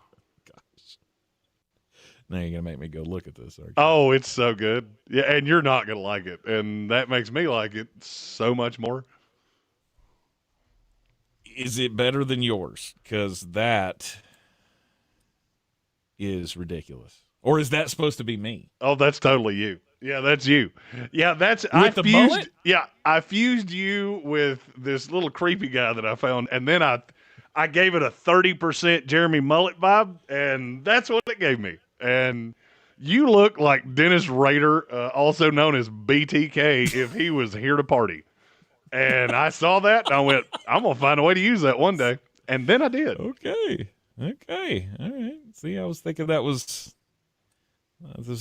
you with the hair, but okay. It's like a mixture between the two of us. Mm-hmm. It's got the little mullet in the back, but it's a skullet because he's bald on the top. Mm-hmm. That's creepy.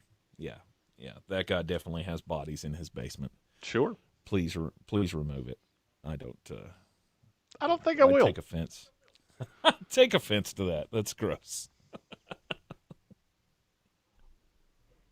Oh, Ben Johnson's not having fun right now. They still got a lot to work on in Chicago. Watching the video over the weekend up on my feed of Caleb Williams trying to hit one of those net targets about 15 feet away. Couldn't do it. Couldn't hit the square for nothing. And then lost his mind. 4 tries at it. Oh, well, of course he did, because on the 4th try, that's the drill. They all step up. They throw 4 passes at the net. And you try to get it into the little cubby holes. He threw 4 passes at it. 3 of them hit the net and didn't hit the square. And then the last one he just dirted. Against no pressure, against no hands in your face, you couldn't hit a net that was 15 feet away from you. And his reaction was everything you would expect it to be, of, oh my God, why do I suck? And honestly, Caleb, we can't answer that question for you. But if I were Ben Johnson, I'd be doing the Chris Rock thing. Everybody that comes to training camp, you're leaving your cell phone at the door. We'll give it back to you. We'll give you a ticket like we're taking coats. It's the phone check. Nobody gets to bring their phones in here, because the more and more I have videos like that circulating around the internet, it makes my job exponentially harder. I mean, you're all going to see it eventually. I'd just rather you not be talking about it right now. But that's where we find ourselves. Lots of work to do in training camp for all of the NFL teams. You want to learn more about the Carolina Panthers and their early training camp excitement?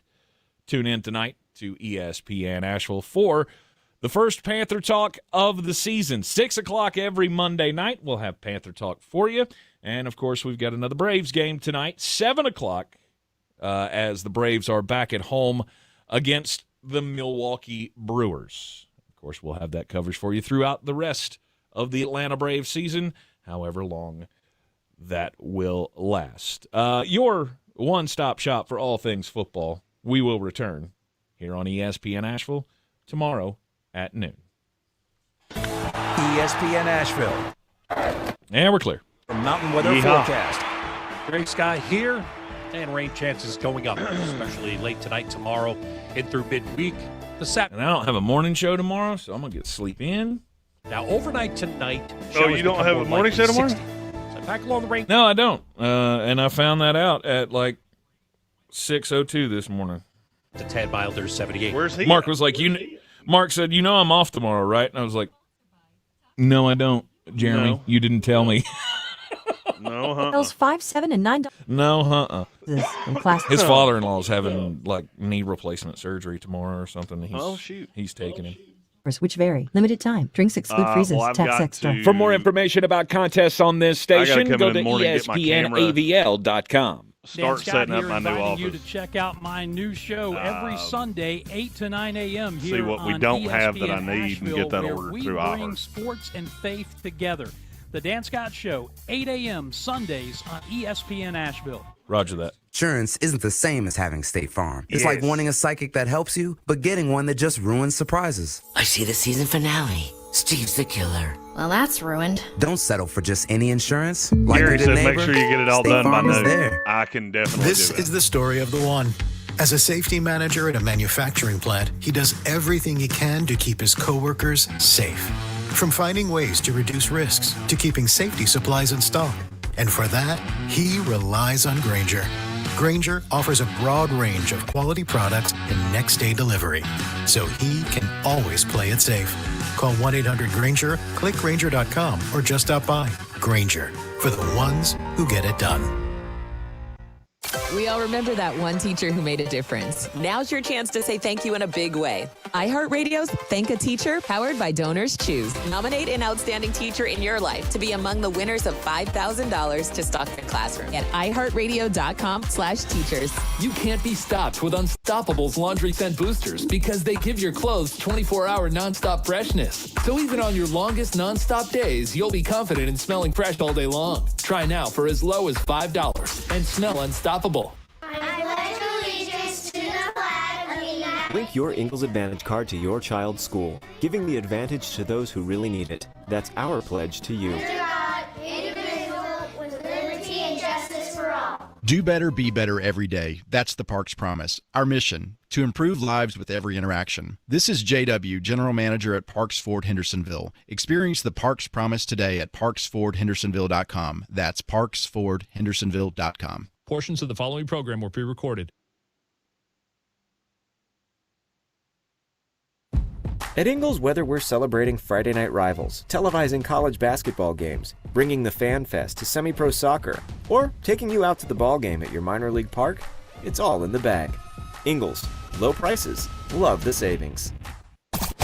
Every game matters, so don't miss a moment this summer as the Braves try to battle back in the standings. Curveball swung on, belted. deep left field. Gone! Ronald Acuna Jr.